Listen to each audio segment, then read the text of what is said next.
Yo, what's up everyone? It's Super Harry, and today we're checking out Hogwarts. Ward screamed alert when Harry arrived detecting 89 illegal bindings and 15 Horcrux taint. Drop a like if you're hyped. Subscribe for daily content. Let's get this story started. Chapter 1, The castle remembers. The boats crossed the lake in silence, and Harry Potter watched the castle. Everyone else was looking at it too. He could hear the sharp intakes of breath, the whispered O's, the way Hermione Granger beside him had gone completely still with her mouth open, but Harry looked at it differently. He couldn't explain how.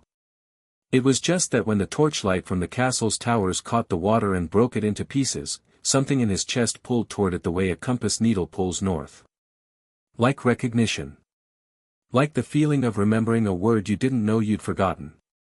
It's bewitched to look bigger than it is, Hermione said quietly, because she apparently couldn't go more than 40 seconds without saying something useful. Or it might genuinely be that large. The architectural survey conducted by Hermione. The red-headed boy on her other side, Ron Weasley, who Harry had met on the train and immediately liked for his complete inability to pretend, made a pained noise. Can you just look at it for 1 second without explaining it? Hermione looked at it. Then she went back to explaining it. Harry smiled and didn't say anything. The boats grounded on the bank and they climbed out into cold air that smelled like pine and deep water. Professor McGonagall, stern, tartan, exactly as terrifying as her reputation suggested, shepherded them toward a side entrance with the practiced efficiency of someone who had done this 40-something times and remained completely unenchanted by it. But Harry caught her looking at him once, just briefly, as they filed through the door. Something in her expression that wasn't quite recognition and wasn't quite worry, but sat in the uncomfortable space between the two. The entrance hall was enormous and warm and loud with the sound of hundreds of students already seated beyond the great double doors. The first years clustered together in the side chamber McGonagall had herded them into, nudging each other and whispering theories about the sorting. Ron had told Harry on the train that it involved wrestling a troll. Hermione had immediately cited 3 historical sources proving it didn't, and Ron had looked unreasonably delighted by her agitation. Harry stood slightly apart and looked at the walls. That was the only way he could describe it later, looking at the walls. Except it wasn't really sight. It was more like the walls were looking back. Hogwarts was old. Harry knew that from Hermione's extensive summary of Hogwarts, a history during the train ride, but knowing a fact and feeling a fact were different things, and what Harry felt standing in that entrance hall was age the way you felt it in forests, not in any single thing you could point to, but in the accumulated weight of time pressing through everything at once. The stone had memory. He could feel it the way you sometimes feel someone standing behind you before you turn around. He pressed one hand flat against the wall nearest him, just for a second. The stone was warm. That was wrong. Stone wasn't warm. Stone was cold, it was always cold. His cupboard under the stairs had been cold because the stone of Privet Drive's foundation never, first years. McGonagall appeared in the doorway. Follow me. They filed into the great hall. The ceiling was the first thing, that extraordinary, impossible ceiling, charmed to reflect the night sky outside, thick with stars and threaded with moving clouds. Harry saw it and felt the pull again, stronger this time, like something inside him leaning towards something outside him, and then the door shut behind the last first year and the floor shook. Not dramatically. Not like an earthquake. More like a very large, very deep bell had been struck somewhere far below, except the sound wasn't sound, it was vibration felt in the teeth and the soles of the feet and somewhere behind the sternum where magic lived. Several first years grabbed each other. Ron made a noise. The enchanted ceiling flickered, the stars stuttering once like a candle in wind. Every teacher at the head table looked up. Harry stood at the back of the first-year line and felt the warmth spreading up through his feet from the floor, and he thought, distinctly and without quite knowing why, it knows me. McGonagall had gone very still at the front of the hall. She was looking at the head table. Dumbledore, the long white beard, the half-moon spectacles, exactly as Harry had imagined him from the chocolate frog card, had risen slightly from his chair. His expression was difficult to read from this distance, but his knuckles, Harry noticed, were white around the arm of his throne. "The sorting will now begin," McGonagall said, her voice carrying its usual authority even though something around her eyes had changed. She lifted the ancient, battered hat and placed it on the stool. The hat opened its brim and sang.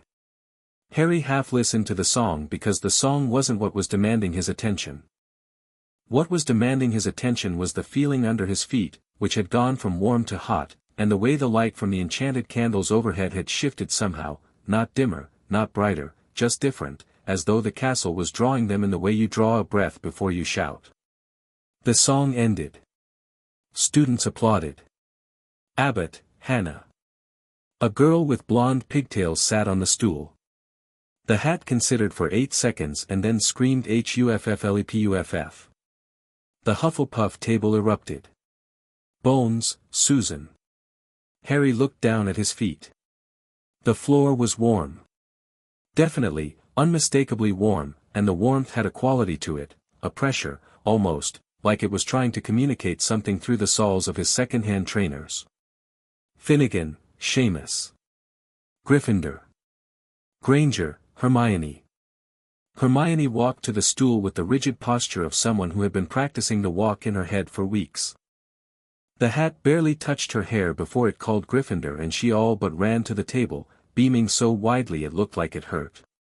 The warmth under Harry's feet pulsed. Once, twice. Longbottom, Neville.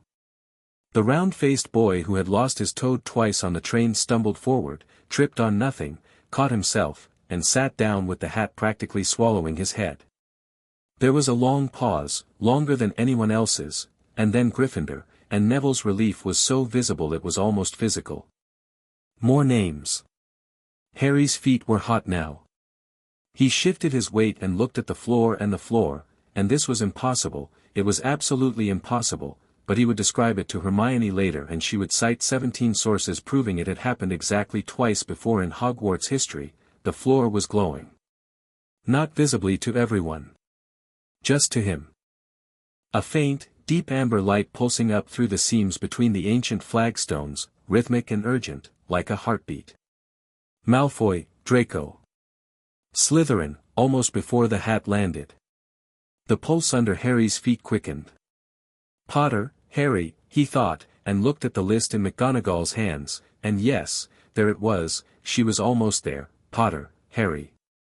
The hall went absolutely silent. He'd noticed people noticing him since the train, the pointing, the whispered is that, the weight of expectation that the wizarding world apparently considered appropriate to heap on an 11-year-old. He'd gotten good at not reacting to it.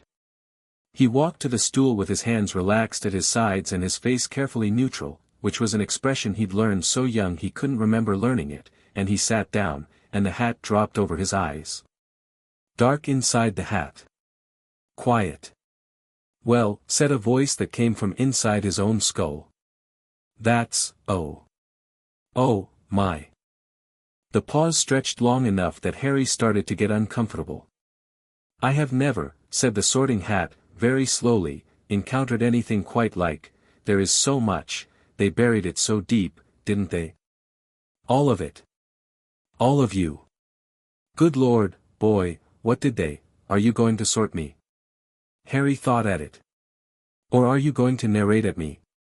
Both, said the hat, and there was something in its voice that might have been amusement and might have been something closer to horror. You should be in, well. There are arguments for 3 houses and compelling evidence for a 4th, but none of that matters right now because, and then the hat stopped talking entirely. And then the hat screamed. Not in Harry's head. Out loud. Loud enough that the enchanted candles guttered, that the enchanted ceiling flickered between 4 different night skies in rapid succession, that every person in the great hall flinched simultaneously in their seats. The sorting hat, in 47 years of unbroken silence outside of its annual song, spoke one word at full volume to the entire hall, Gryffindor, and then the floor of the great hall detonated. Not detonated, that implied destruction. What happened was more like a frequency, a deep harmonic vibration that struck the flagstones and shot up through the benches and tables and the bodies of every person sitting in the room, and every ward stone embedded in Hogwarts' foundation, 17 of them, placed by the founders themselves, maintained by every headmaster for 1,000 years, lit up simultaneously. The light came up through the floor in long amber lines, tracing the mortar between stones, racing up the walls, branching along the ancient wooden beams overhead like lightning traveling backward toward the sky. The enchanted ceiling went pure white. The candles all went out at once. In the darkness and the brilliant ward light, Hogwarts looked like a diagram of itself, like someone had drawn the bones of the building in gold fire and made them visible. Harry sat on the stool with the hat still on his head and felt it all moving through him, and it didn't hurt. It felt like finally taking a full breath after years of not knowing you've been holding it, and from somewhere very deep in the stone, he heard the castle's voice. Not words. Not quite. More like the feeling of words. The feeling of, we see you. The feeling of, we have been waiting. The feeling of something enormous and ancient turning its attention, finally, after a very long time, toward the right place. Then every alarm ward in Hogwarts went off at once. The sound was extraordinary, not magical bells or sirens but something older and more alarming, a resonant, cacophonous shrieking that came from the walls themselves, the way old iron sounds when it's breaking. Half the students were on their feet. Several first years had burst into tears. Peeves the poltergeist shot through the ceiling of the great hall yelling something about Christmas having arrived early. At the head table, Dumbledore was on his feet. McGonagall was already moving. She crossed the floor in 8 strides, hat in her hand, and she crouched in front of Harry, who was still sitting on the stool, perfectly calm, watching the ward light trace its way up the stone columns, and she said, very quietly under the noise, "Potter. Are you hurt?" "No," Harry said. "Can you feel what's happening?" He considered this. "Yes." McGonagall looked at him for a long moment, and in her expression was something complicated, not fear, exactly, but the look of someone watching a door fall open that they'd long suspected led somewhere terrible. She straightened up and turned to face the head table. "Albus." Her voice, even in the chaos, carried like a blade. "We need to speak. Now." Dumbledore descended from the head table with a calm that Harry was already learning to distrust, the specific, cultivated calm of a man who had decided in advance that no situation would be allowed to shake him, and he crossed the hall, and he looked at Harry, and Harry looked back at him. The old man's eyes, which everyone apparently described as twinkling, were not twinkling. "Harry," Dumbledore said. "My boy." "Professor," Harry said, because that was the only appropriate response. The ward light was still running along the walls.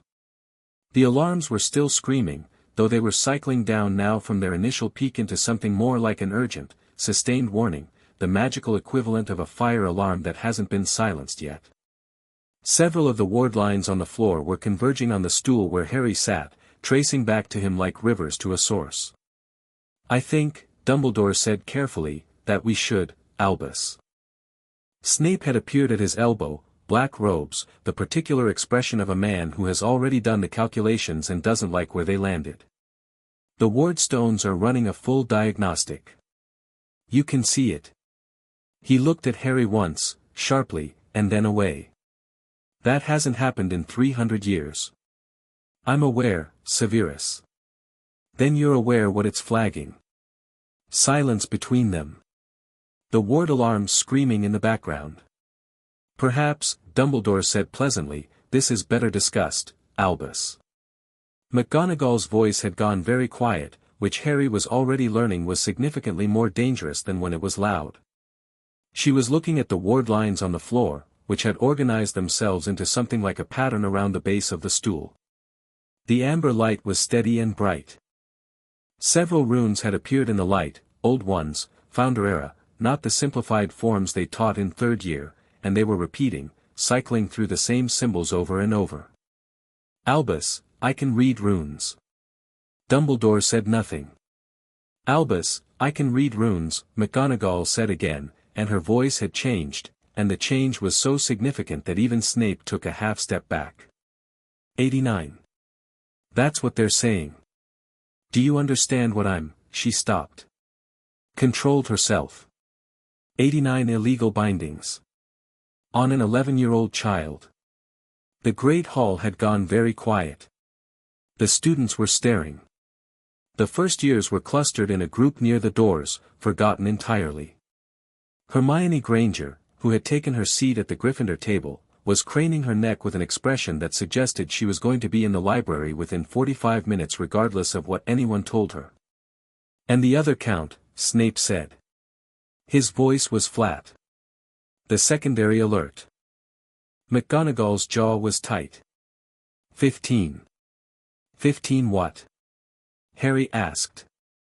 Nobody answered him immediately, which told him everything about the severity of whatever 15 was. Horcrux taint, Snape said, apparently deciding that someone should answer the child they were talking around. He looked at Harry the way Harry imagined a pathologist might look at an unexpected lab result, horrified by the finding, not by the sample. 15 distinct fragments of, he stopped, and something moved across his face that Harry couldn't name. It's not possible. Albus, it's not, Severus. 15, Albus. 15.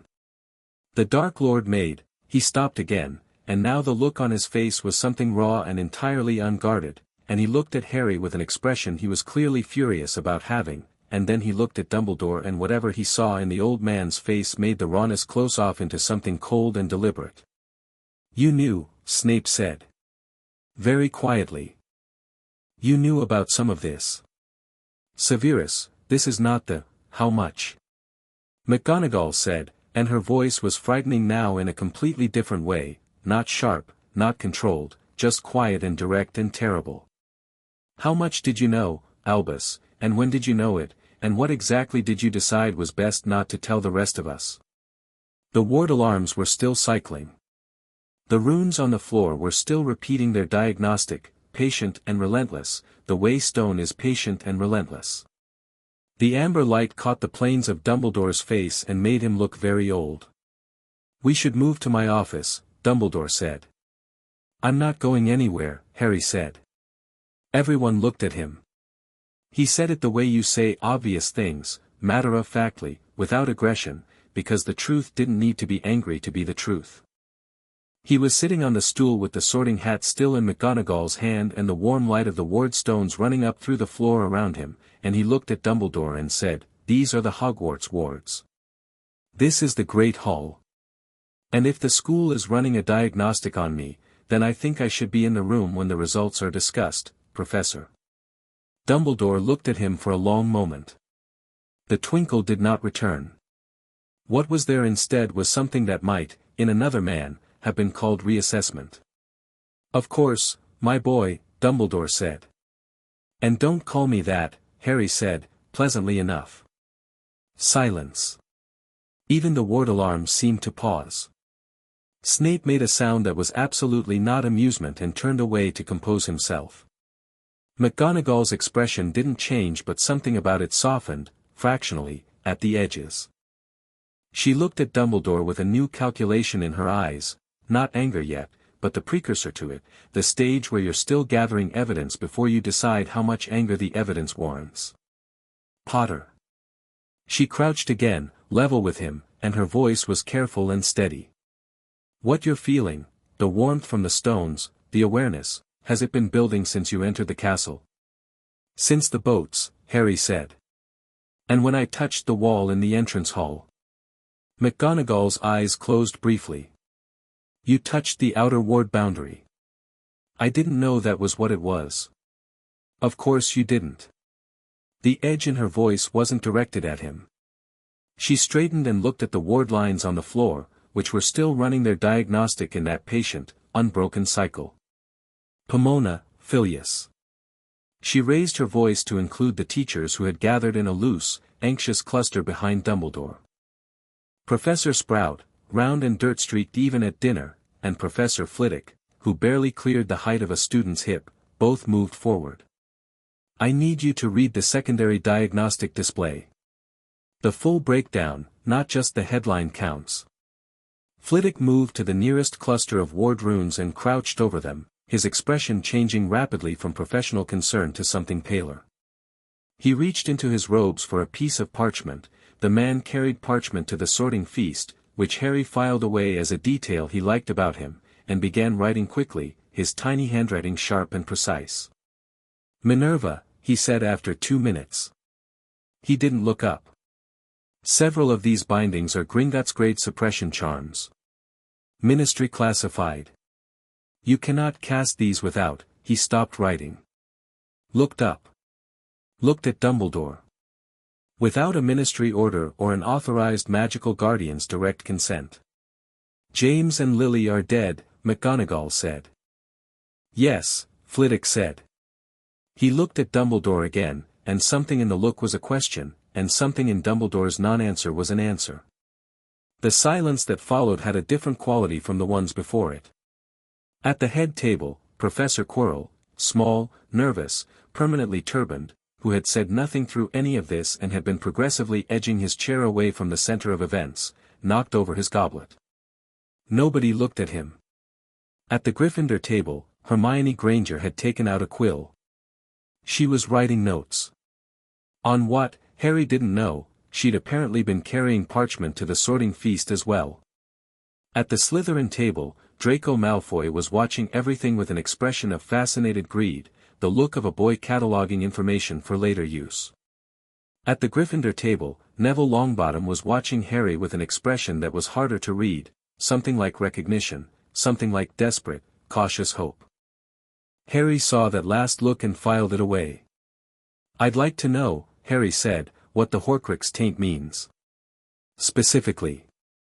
"Harry," Dumbledore began. "I'm 11, not stupid," Harry said.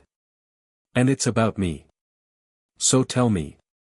Another of those reassessment pauses. Dumbledore, Harry was beginning to understand, was a man who constantly recalibrated, not from indecision, but from the habit of control. Every pause was an adjustment, a repositioning, a careful selection of which truth to offer and how to frame it to produce the effect he wanted. Harry had been watching adults do versions of this his whole life. The Dursleys were clumsy at it. Their version involved a lot of theatrical sighing and sudden headaches. Dumbledore was significantly more sophisticated, but the mechanism was the same. He looked at Snape instead. Snape, who had apparently decided that honesty was, in this specific situation, more valuable than whatever strategy Dumbledore was playing, met his look directly. "A Horcrux," Snape said, "is an object, or in rare cases a living vessel, into which a dark wizard has placed a fragment of their soul by committing murder. The act of murder splits the soul. A deliberate act of dark magic seals the fragment into a container. The container then becomes virtually indestructible, because as long as it exists, the wizard who made it cannot fully die." He paused. "Lord Voldemort made Horcruxes. The ward stones are registering 15 fragments of his soul inside you." The hall was absolutely silent. 15, Harry said. 15. Which is, Harry looked at Flitwick, who seemed the most likely to give him a straight numerical answer. How many did he make total? Flitwick looked extremely uncomfortable. "We believed, based on available intelligence before his fall, the number was between 5 and 8. So 15 is, considerably more than anyone believed possible," Snape said, "and several more than even I was aware of, and he stopped. "I had access to information others did not. But they're inside me," Harry said. "How do you get soul fragments inside a person?" "When Voldemort cast the killing curse at you as an infant," Dumbledore said, and Harry gave him credit for the steadiness in his voice even as he hated the controlled quality of it, "the curse rebounded. In the moment of that rebound, that catastrophic magical event, it is possible that fragments of his soul, already destabilized by the act of murder, were driven into you by the force of the explosion." He paused. "That is the explanation I had considered plausible." "For one fragment," McGonagall said, looking at him. "Yes. For one. Not 15. "No," Dumbledore said, quietly. Not 15. Which means, McGonagall said, and her voice was doing the quiet and terrible thing again, that something else caused the other 14. Which means either our understanding of what happened that night is catastrophically incomplete, or, she stopped. And the stop was different from Dumbledore's stops. It wasn't strategic, it was genuine, it was a woman whose mind had arrived somewhere it didn't want to be. Or they were introduced afterward. Deliberately. The air in the great hall changed. It was the kind of change that happened when everyone in a room had the same thought simultaneously and none of them wanted to say it out loud. Harry felt it like a drop in pressure. The ward runes on the floor cycled through their diagnostic one more time, patient and bright, indifferent to the human catastrophe unfolding around them. Who has had access to Harry since he went to the Dursleys? Flitwick asked, and his voice was very gentle, and the gentleness was somehow worse than anger would have been. Dumbledore said nothing. Albus. McGonagall said his name like a sentence. Who placed the bindings on this child? Minerva, the situation is complex. She said it with a precision that stripped the word of any comfort. Yes. I imagine it is. She looked at Harry then, and in her eyes was something that wasn't pity. She was too proud a woman for pity, but was its more useful cousin. Harry. His first name, not his last, which he noticed. You are going to go to the Gryffindor dormitory with your housemates tonight. Mr. Weasley, she raised her voice, Mr. Ronald Weasley, you will accompany Mr. Potter and ensure he has everything he needs. The feast will resume in 20 minutes. Minerva, Dumbledore said, I really think, the feast, she said without looking at him, will resume in 20 minutes. And first thing tomorrow morning, Harry, with your consent and your consent alone, we are going to run a full ward diagnostic on you with Madame Pomfrey, myself, Phileas, and a representative from Gringotts. Every binding will be catalogued. Every fragment of taint will be mapped. And then, Harry, and the steel in her voice went somewhere deeper and warmer, we are going to fix it. Harry looked at her for a moment. Okay, he said. Okay, she repeated, as though confirming a contract. He stood up from the stool. The ward light dimmed slightly as he moved, the diagnostic still running, still cycling, but at lower intensity now, like a warning light when the worst of the emergency has been acknowledged. He walked toward the Gryffindor table and Ron Weasley stood up immediately, his expression one of pure, uncomplicated willingness to be helpful, and something about that, the simplicity of it, the absence of any angle, hit Harry somewhere unexpected. Right, Ron said. Well. That was something. Yeah, Harry said, sitting down. Are you, I'm fine, Harry said, and it was true, mostly. He was fine the way you're fine when something enormous has happened and the full weight of it hasn't landed yet, when you're still running on the clean energy of crisis and the weight is in the mail. I've been worse. Ron, to his credit, accepted this without pressing it. He shoved the bread basket toward Harry. Eat, Ron said. Mum always says everything's worse on an empty stomach. Harry looked at the bread basket. He looked at the ward lines still faintly glowing in the floor. He looked at Dumbledore, who was standing in quiet conference with Snape and Flitwick, and even from this distance he could see the careful management in the old man's posture, the deliberate steadiness, the controlled gestures, the face of a man who was handling something rather than reacting to it.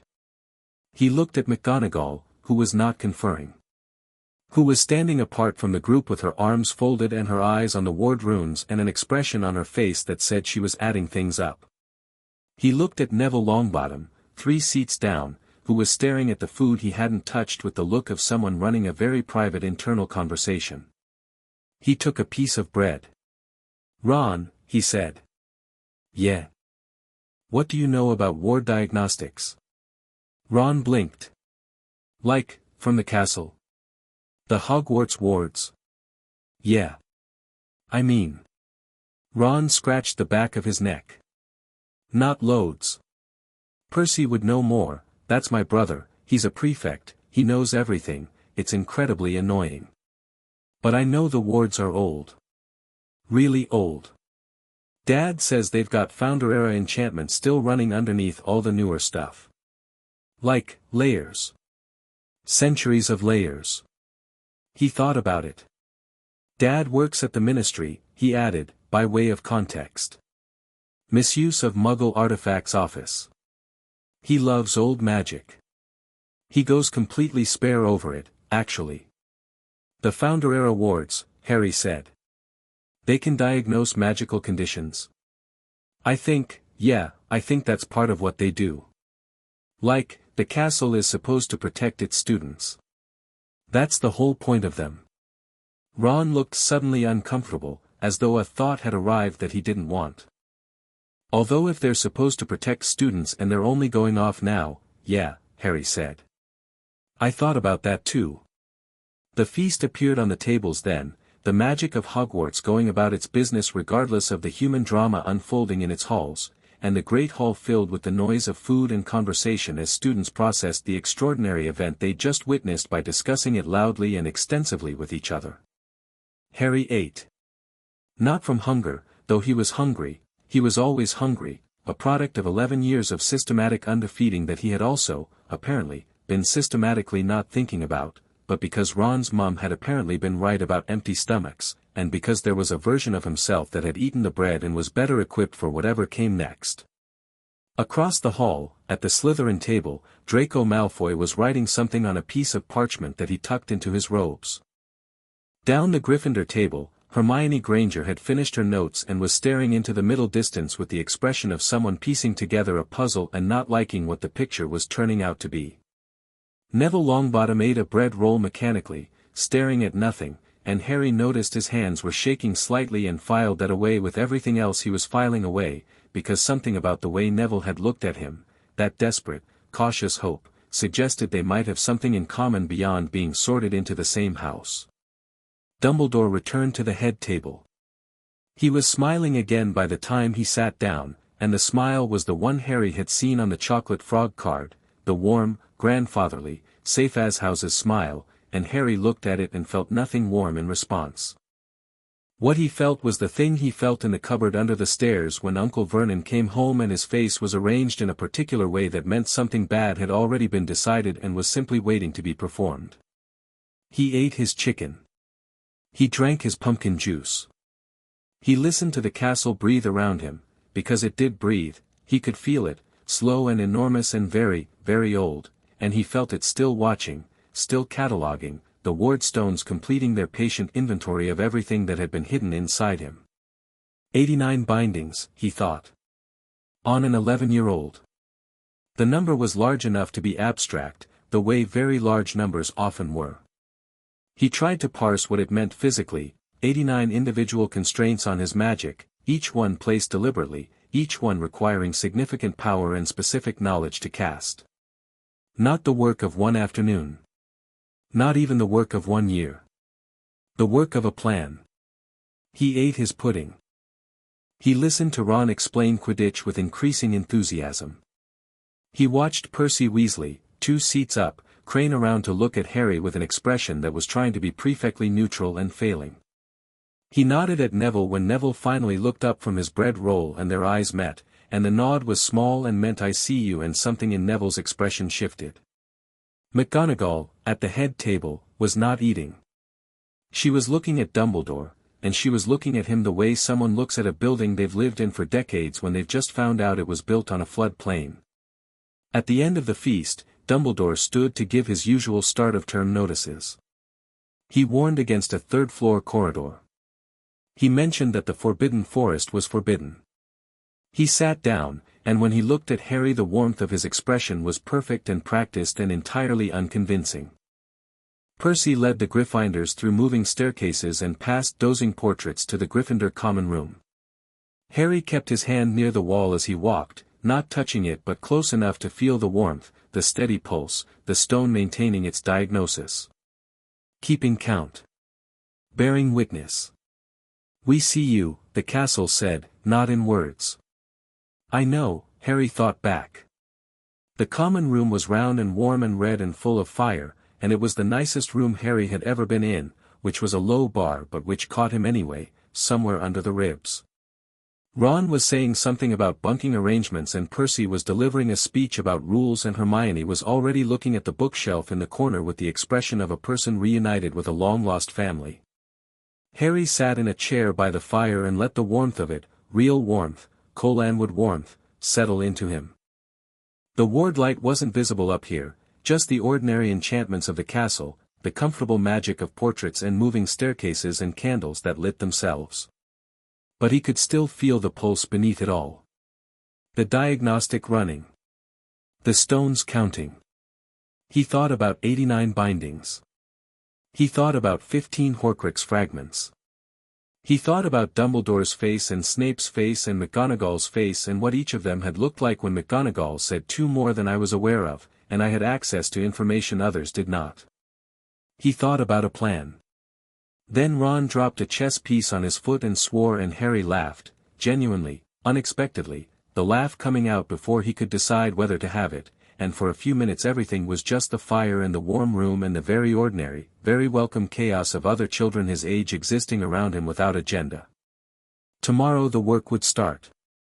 Tonight, he let himself have the fire. In Dumbledore's office, 3 floors up, the silver instruments on their spindles spun and chimed and measured, and the one in the shape of a coiled serpent, the one that had been running the same quiet program for 10 years, was dark. It had gone dark the moment Harry crossed the castle threshold. Dumbledore stood in front of it for a long time, looking at the dark instrument, and his face in the quiet office without anyone to perform for was simply the face of a very old man looking at a consequence. Below, deep in the foundations, the ward stones of Hogwarts continued their count. 89. 15. Patient. Certain. Uninterruptible. The castle remembered everything.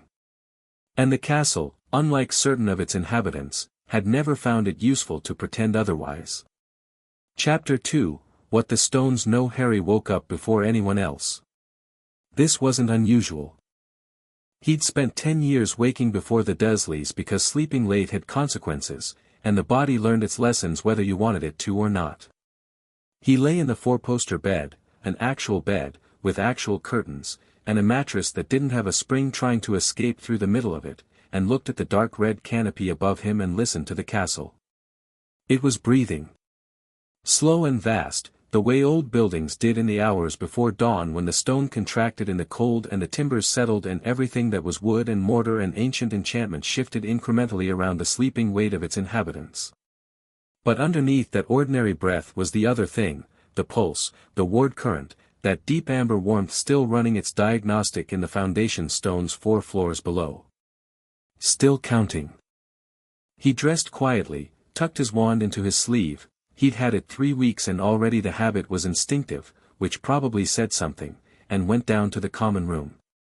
It was empty except for the fire, which had banked itself to embers overnight, and the portraits on the walls, most of which were asleep in their frames, though one elderly which cracked an eye at him and then went back to snoring. Harry sat in the chair he'd claimed the night before and watched the embers and thought. 89 bindings. He kept coming back to the number the way you came back to a bruise, not from masochism, but because the mind needed to confirm that the impossible thing was still there. 89 separate magical constraints on his core. Some of them Gringotts grade, Flitwick had said. Ministry classified. The kind that required authorization. Authorization from whom? His magical guardian. Which was, who? The Dursleys had no magic. Could a non-magical guardian authorize magical binding? He didn't know the law well enough yet. But Dumbledore did. Dumbledore knew the law the way the castle knew its own foundations, because he'd helped write it, or had been there when it was written, or had at minimum been consulted. The fire shifted. An ember popped. Harry thought about the dark instrument in Dumbledore's office. He hadn't seen it, he hadn't been in Dumbledore's office, but he'd seen Dumbledore's face after the ward stones went off, and the specific quality of the old man's stillness had been the stillness of someone watching something break that they'd spent considerable effort maintaining. Something had been monitoring him. Something had gone dark when he crossed the wards. The portrait of the elderly which snorted in her sleep and resettled. Harry heard footsteps on the stairs and looked up to find Hermione descending with her hair only partially defeated by its overnight ambitions and a look on her face that said she'd been awake for at least an hour. "I thought you might be down here," she said, sitting in the chair across from him with the matter-of-fact energy of someone who had decided they were friends and was simply informing him of this fact. She had parchment. Of course she had parchment. She had probably slept with it. "I've been thinking. I noticed you were taking notes during dinner," Harry said. "Someone had to." She unrolled the parchment on her knee. Her handwriting was small and precise and there was a great deal of it. "I've been trying to organize what we know versus what we don't know, because there's a lot of both and I find it helps to," she caught his expression. "You think I'm being weird." "I think you're being useful," Harry said, which was true. "What have you got?" She looked briefly startled by this response, then pleased, then professional again. "Okay. Known facts. The Hogwarts ward stones ran a diagnostic on you the moment you entered the castle. They flagged 89 illegal magical bindings and 15 instances of Horcrux taint. Professor McGonagall read the runic display herself. Professor Flitwick confirmed several bindings are ministry classified. Neither of them looked surprised by the existence of bindings, only by the quantity and type." She looked up. "That last part is important." Harry nodded. "They expected some." "Right. Which means they had prior knowledge that something had been done to you, but either didn't know the extent or chose not to pursue it." She wrote a note. "Professor Snape said he had access to information others didn't, and even he only knew about 2. He said Voldemort made between 5 and 8 Horcruxes. But the wards found 15 in you alone. Which means either the wards are wrong." "They're not wrong," Harry said. He could still feel the diagnostic pulse, even up here. "They're still running. If they were wrong they'd have stopped." Hermione accepted this without questioning how he knew it. "So 15 is accurate. Which means Voldemort made at least 15 Horcruxes. Or," she hesitated. "Or not all of them are his." Harry went very still. "What?" "I know. But think about it. You said it yourself, they're still cataloging. The ward stones are still running the diagnostic and they've had all night. The original alert said 15 Horcrux taint. Taint is different from saying 15 Horcruxes. Taint means contamination. Residue." She bit her lip. "I was reading about Horcruxes well, I had to find an older book. They've removed most of the direct references from the Hogwarts library, which is interesting on its own, but the principle is that Horcrux contamination can spread in ways that aren't straightforward. If someone was deliberately trying to make you into a," she stopped. She was 11 years old and she'd clearly been up since before dawn working herself toward a conclusion she found genuinely frightening, and for a moment that was just visible in her face before she put it away. "A vessel," Harry said. Finishing the thought so she didn't have to. "Yes," she said quietly. "I'm sorry." "Don't be." He said it without drama. "If it's true, then knowing it is better than not knowing it." She looked at him for a moment with an expression that was trying to work out whether his calm was genuine or performed, and then she seemed to decide it was genuine, and something in her shoulders relaxed. "You're a very unusual person, Harry." "You have no idea yet," Harry said, and the ember light caught the edge of his smile. She went back to her parchment. "The bindings. The ones that are ministry classified, those require authorization from a magical guardian. Your parents are dead. So who was your magical guardian?" "That," said a voice from the portrait, "is exactly the right question." They both turned. The elderly witch in the portrait had woken up. She was sitting forward in her painted chair with her hands on her knees and an expression of complete alertness, as though she hadn't been snoring at all but merely waiting. "Forgive the eavesdropping," she said, unapologetically. "It's rather difficult to avoid in a round room. I'm Dilys Derwent, former headmistress of Hogwarts. I also have a portrait in St. Mungo's Hospital, which means I've spent a great deal of time in the company of medical practitioners and have a somewhat broader awareness of diagnostic magic than the average painted canvas. She looked at Harry with sharp, bright eyes. The wardstones in this castle answer to the headmaster in most respects. But in one specific function, the welfare diagnostic, they answer to no one. They cannot be overridden. They cannot be silenced. They run on Founder-era protocols that predate the office of headmaster by 50 years. She paused. Albus Dumbledore has been headmaster for 41 years, Mr. Potter. If the welfare diagnostic flagged a problem with a student, he would know. He would have known, Harry said. Any time a student with a problem came through the doors. Yes. So he's known since, Harry thought. Since someone with the same problem came through before me? Or, did the wards run every year? Could he have known since I enrolled? Dilys Derwent smiled, and it was a complicated smile. Enrollment happens when a student is born, Mr. Potter. The quill writes the name. The wardstones note the signature. She tilted her head. A full diagnostic runs on physical entry. But a partial diagnostic, a welfare flag, that runs on enrollment. He's known since I was born, Harry said. Hermione's quill had stopped moving. He has known, Dilys said carefully, that something was being done. Whether he knew the extent, whether the enrollment diagnostic was detailed enough to register 89 bindings or merely a suppression, I cannot say with certainty. But aware that there was a problem?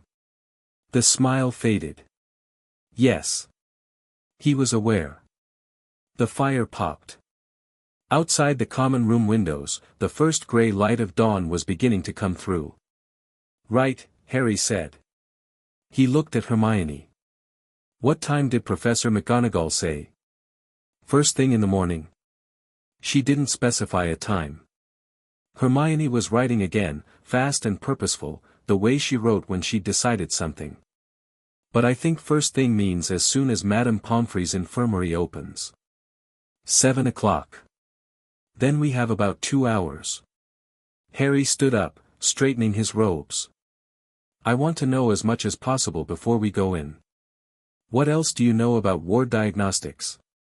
Not the Hogwarts one specifically, general magical diagnostics.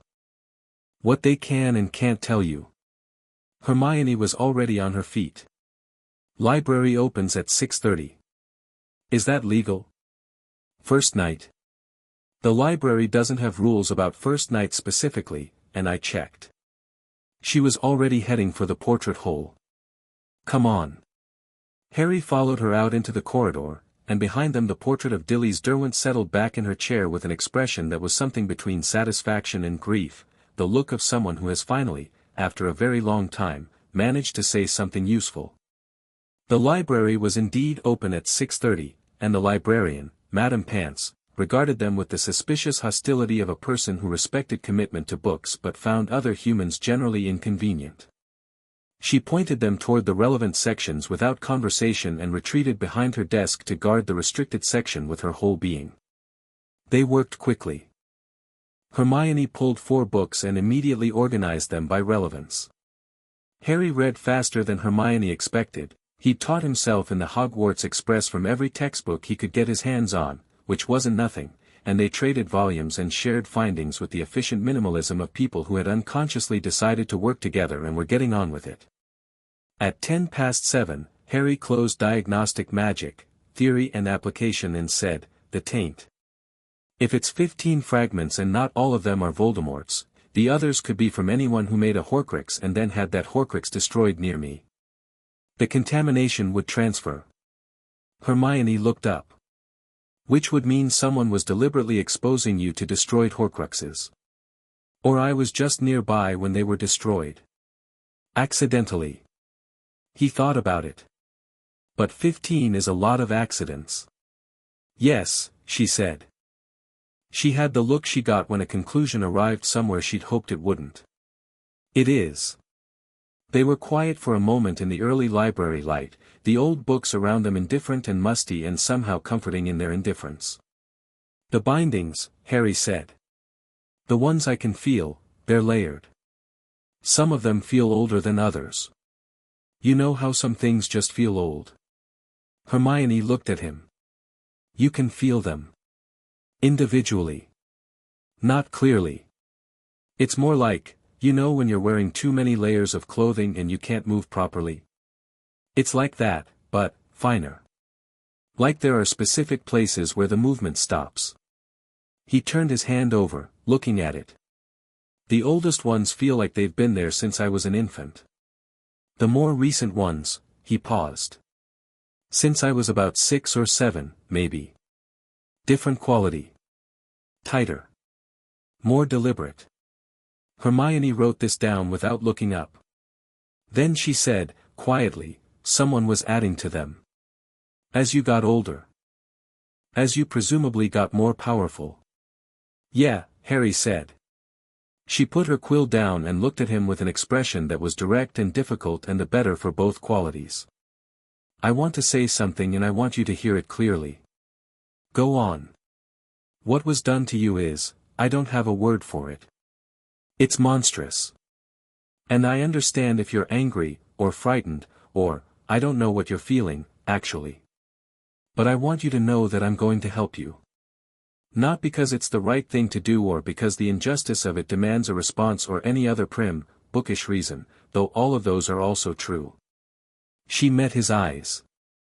Because you're my friend. And I've decided that, so there's nothing to be done about it. Harry looked at her for a moment. Okay, he said. Okay. She picked up her quill. Then let's be ready. They were at the hospital wing at 5 to 8, which was late enough that McGonagall had already arrived and early enough that Madame Pomfrey was still assembling her diagnostic equipment with the methodical calm of a professional who'd been awake since 6. Flitwick was there, perched on a chair he'd raised to adult height with a charm. A Gringotts representative, a goblin called Sharpfang, which Harry thought was an excellent name, was standing near the window with a leather case and an expression that suggested he found the entire proceeding professionally appalling but was too well-mannered to say so yet. McGonagall looked at Harry when he came in, noted Hermione behind him, and after a brief internal debate said, Miss Granger, you may stay. Hermione sat down in the corner with her parchment and did not express satisfaction with this outcome, which took visible effort. Harry. McGonagall stood in front of him. Before we begin, formal consent. I want you to understand precisely what we're proposing. A full diagnostic will catalogue every binding and every instance of taint. Some of the process may be, you'll feel it.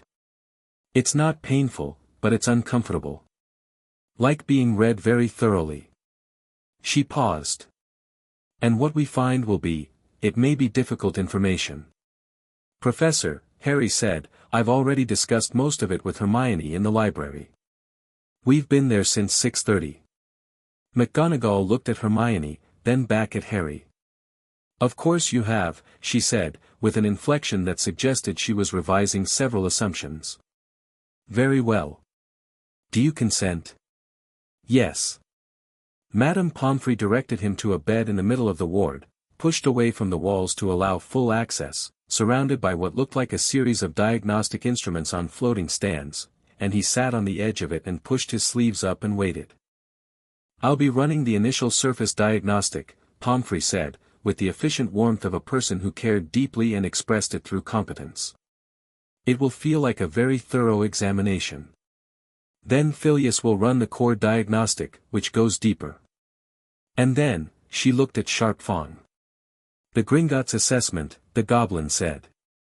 His voice was dry and precise. Which will be the most accurate count you will find outside of the ministry itself, and significantly more honest. He opened his case. The instruments inside were gold and copper mechanisms of extraordinary delicacy, and he arranged them on a stand beside the bed with practiced efficiency. I've reviewed the Wardstone output from last night, he said to McGonagall, without preamble. The count of 89 is almost certainly low. Silence. Low, McGonagall said. The Wardstones are generalists. They count, they don't classify. Some of what they flagged as distinct bindings are almost certainly compound charms, multiple constraints bound into a single anchor point, that a proper Gringotts assessment will break out individually. He looked at Harry with something that wasn't quite sympathy but was at least acknowledgement. The actual number is likely in the high hundreds. The room was quiet. Harry said, "How long would it take to cast high hundreds of magical bindings on a person? Done properly? Years." Sharpfang snapped his case closed. "Done sloppily? You'd kill the subject." "These were done properly." "Years," Hermione said, from her corner, very quietly. "Not to anyone. Just because the word needed to be said out loud."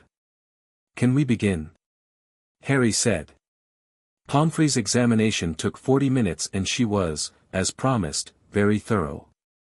The diagnostic instruments floated around him in a slow circuit, trailing faint golden light, and the feeling of it was exactly as McGonagall had described, like being read. Like something external moving through the contents of you page by page.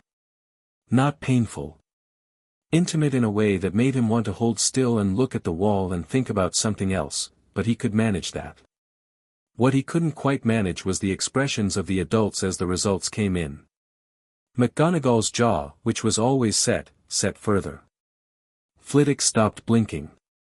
Pomfrey, who had probably seen most things medicine could produce, went very pale.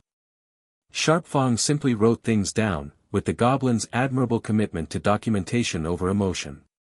Hermione, in the corner, was writing too, and Harry could hear her quill working faster and faster, and the speed of it was a kind of reaction even if it looked like one. "All right," Pomfrey said finally. "Core diagnostic now, Phileas." Flitwick stood up on his raised chair and took out his wand and held it over Harry's head with both hands and murmured something Harry didn't catch, Old Latin, the kind that predated the simplified version they taught in classes, and the feeling of the instrument circling him went from reading to examining, like the difference between someone looking at you and someone looking through you. And Harry felt the bindings. Not as a concept, not as a count, but as actual physical presences in his magic, the way you felt kinks in a rope by running your hands along it. The metaphor of clothing layers was wrong, he realized. It was more like a mesh. Something that had been woven around his core, tight in some places and tighter in others, with distinct nodes that corresponded to specific suppressions. He could feel the old ones, the foundational ones placed when he was an infant, and they had the quality of old iron, cold and settled and deeply embedded. The newer ones were different. Sharper. More deliberate in their targeting. And underneath all of it, in the very center of where his magic lived, the other thing. The hot, dark, other thing.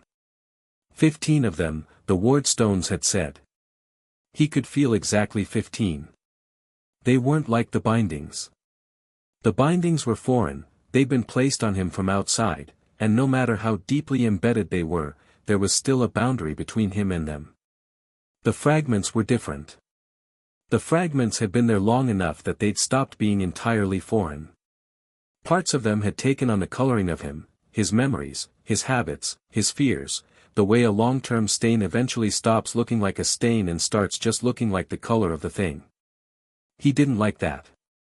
He was thinking about it very carefully and not reacting to it, which was one of the things he was reasonably good at, when Flitwick said, very gently, "Harry. You felt the diagnostic touch the fragments." "Yes." "Can you?" Flitwick looked at McGonagall, who nodded fractionally. "Can you tell me what they feel like?" Harry thought about how to describe it. "Most of them are quiet," he said. "Like embers. Old and banked down. There are 2 that aren't. 2 that feel awake. More silence." Sharpfang's pen stopped moving. "Awake," Flitwick said. "Like they know something's happening." Harry kept his voice even. "Like they noticed the diagnostic." "That," Sharpfang said, putting his pen down, "is deeply problematic." "I gathered," Harry said. Flitwick withdrew his diagnostic and stood very still for a moment, looking at the results that had been transcribing themselves onto the parchment floating beside him. Then he rolled it up with a decisive motion and turned to McGonagall. "We need Dumbledore for this. We need to know everything first," McGonagall said. "All of it catalogued. Then we bring Albus in with the full picture in front of us so he cannot," she stopped. "So we have all available information.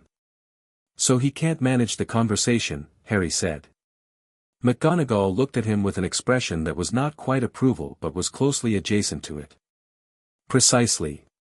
The Gringotts assessment took another hour, and Sharpfong worked in complete silence with the Goldan copper instruments, and the results compiled themselves on a series of parchment sheets in neat goblin script that was both precise and damning. When he was done, he gathered the sheets and handed them to McGonagall without expression. She read them. Her face did something extraordinary, or rather, it tried very hard not to, which given what it was suppressing counted as extraordinary. She handed the sheets to Flitwick without speaking. Flitwick read them. He sat down on his raised chair. 347, he said. He said it the way you said impossible numbers, carefully, as though the number might hear you and get worse. Individual bindings, accounting for compound charms properly broken out. 347.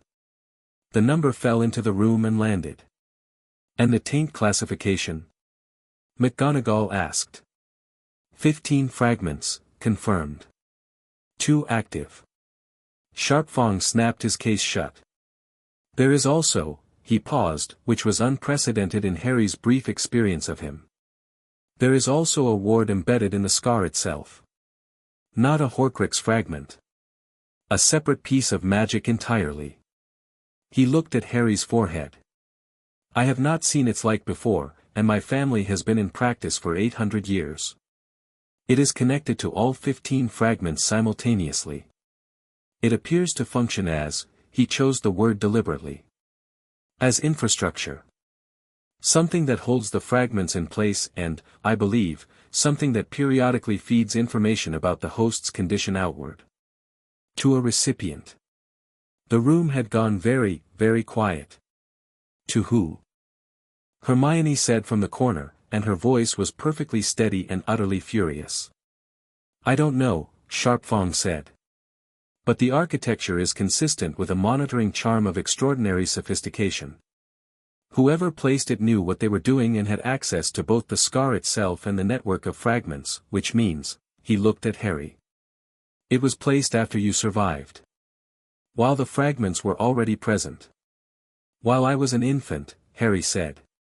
Yes. He sat with this. Outside, the morning had fully arrived, he could hear the sounds of the castle waking up, students in distant corridors, the faint bell sounds of the castle's internal clock. Normal sounds. The regular architecture of a day that had no idea what was happening in this specific room. I want to remove the monitoring charm first, Harry said. McGonagall looked at him sharply. Harry, whatever it's been sending, I'd like it to stop sending. He looked at her. Is that a problem? It would require, she glanced at Sharpfong. I can remove it, Sharpfong said, with the quiet certainty of a professional who has made a decision. It will take considerable care. The architecture is complex. He looked at Harry. And it will hurt. How long? Perhaps an hour. Then let's do it now, Harry said. Before anyone comes in to have opinions about it. The Gringotts goblin looked at him for a moment with something that was the goblin version of respect, which was basically just a fractional reduction in professional contempt. He reopened his case. Lie back, he said. It took 53 minutes and it did hurt, a deep, twisting ache in his scar that started bad and got worse, the kind of pain that wasn't sharp but was relentless, that sat behind your eyes and behind your thoughts and made everything else difficult. Madame Pomfrey gave him something that took the edge off without removing it entirely, and Harry lay still and looked at the ceiling and breathed and endured it. Hermione came and sat beside the bed at some point during it, she didn't ask, she just appeared there, which was somehow exactly right, and she read from the diagnostic textbook quietly, in a low voice, not because he needed the information but because the sound of her voice doing something purposeful was better than silence. When Sharp Fong withdrew the monitoring charm, extracted it in a coiled piece of golden light that looked like a thread wound around nothing and left Harry feeling suddenly, shockingly lighter, the first thing Harry felt was absence. Like a weight he'd carried so long he'd stopped noticing it. Then he felt his magic. Even through the 347 bindings. Even suppressed to a fraction of itself. With the monitoring charm gone, with whatever it had been doing to manage the interaction between the fragments removed, his magic moved. Not dramatically. Not like an explosion. Like water finding a small crack in a dam, just the suggestion of pressure behind the constraint. But even the suggestion of it was enormous. The scale of it registered in the room. The diagnostic instruments swayed on their stands. The window rattled once in its frame. McGonagall stood up straight. "Oh my," Flitwick said, quietly. Sharp Fong sealed the extracted charm in a containment vial with practice speed and said, "I'd recommend beginning the binding removal immediately, with the urgency of a person looking at a dam and noticing the crack." "Which ones first?" McGonagall asked. "Core suppressants," Sharp Fong said. "The foundational layer. If you remove the peripheral bindings first you create an imbalance, like removing the outer casing before the structure beneath is stable. You need to take the oldest ones and work outward. Can we remove them all today?" "The oldest layer, the infant age bindings, yes. Perhaps 30 to 40 of the original compound set. In one session." He looked at Harry. "The newer ones should be done in stages. The magic needs room to adjust. If you remove 347 constraints from a compressed core all at once, the expansion," he left the word there. "What happens?" Harry asked. "Every window in this building breaks," Sharp Fong said, matter-of-factly. "Possibly the building itself." Harry thought about this. Stages it is. The binding removal was a different experience from everything else that morning. Less pain, more sensation, the ache was gone, replaced by something Harry didn't have a word for in English and suspected didn't have a word in English. Like the feeling of stretching a muscle that had been contracted for so long you'd forgotten it was a muscle. Sharp Fong worked from his instruments. Flitwick and McGonagall stood on either side, wands active, managing the ambient magic as each binding released, because they did release energy, not violently but consistently, a slow bleeding off of stored magical pressure that the two professors directed into the ceiling in controlled streams of light that dissipated harmlessly. Pomfrey monitored Harry throughout with the focused attention of a woman who would absolutely say stop if she needed to say stop. Hermione wrote down everything. The first binding released and Harry felt, more. That was the only word. More of himself, available. Like getting back a room in a house you'd forgotten existed. The third binding released and the candles in the hospital wing, which were spelled to hold at a steady burn, flickered and then burned about 30% brighter. The seventh binding and a pane of glass in the far window developed a hairline crack, which Flitwick mended immediately with a small, focused charm and a murmured apology to the castle. By the 15th binding Harry was sitting up straighter without noticing he'd done it. By the 22nd the ambient temperature in the ward had risen by several degrees and Madame Pomfrey had opened a window. When Sharp Fong said, 34, and sat back from his instruments, Harry sat in the middle of the hospital wing and felt the 34 previously bound portions of his magical core expanding into the space that had been freed, and the feeling was, there wasn't a word. There wasn't anything like a word. It was like breathing. Not like taking a deep breath, that implied the capacity had always been there. It was more like someone explaining to your lungs that they had 3 more chambers and watching them open. He was still bound. 213 remaining bindings, using the compound count.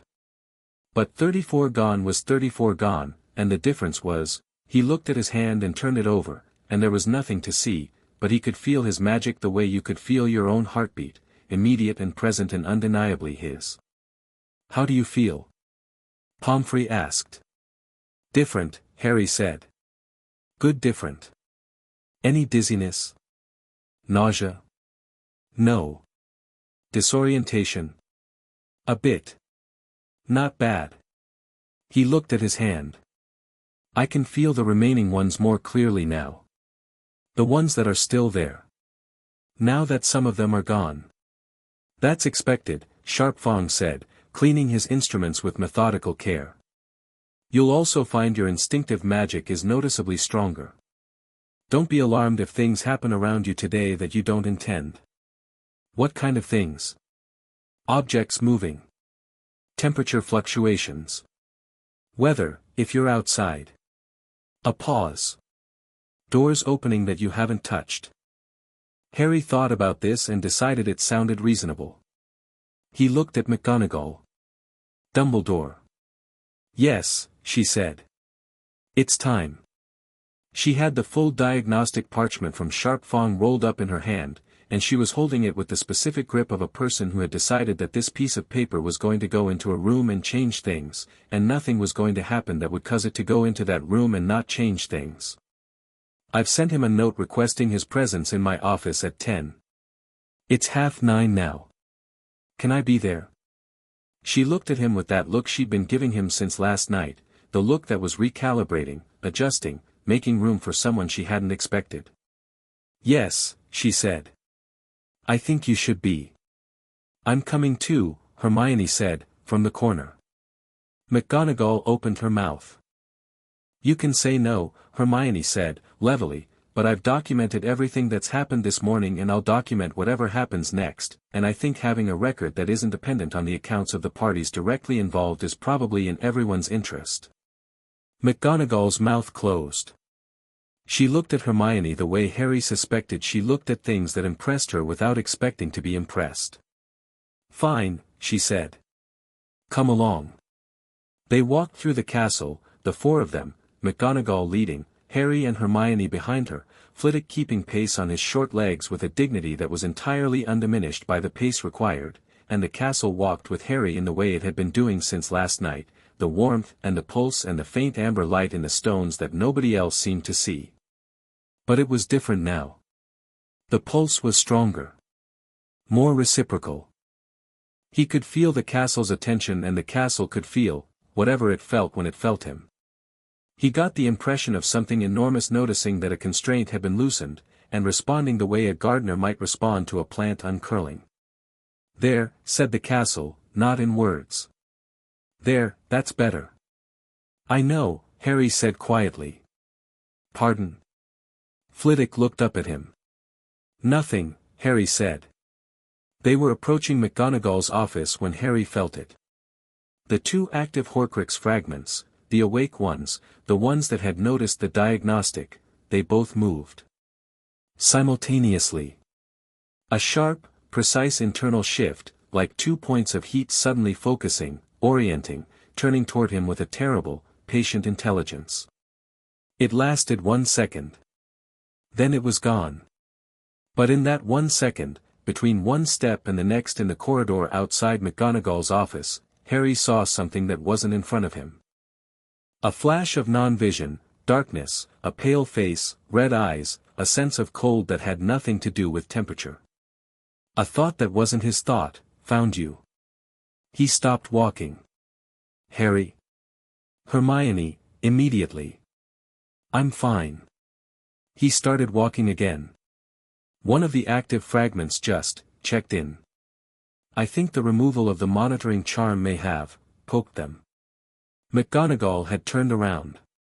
She was looking at him with that expression again, the one that was past reassessment now, that was settling into something simpler and harder. Like someone deciding to put their whole weight behind something. Does it hurt? She asked. No. It was just a moment. He met her eyes. But we need to deal with the fragments sooner rather than later. The active ones especially. Agreed. She turned and opened her office door. One thing at a time. Dumbledore first. Her office was warm and organized and full of the smell of tea and old paper, and on the desk was a second chair that she'd clearly just moved there, a deliberate act, a space that hadn't been there before and was there now because she'd decided it should be. Harry sat in it.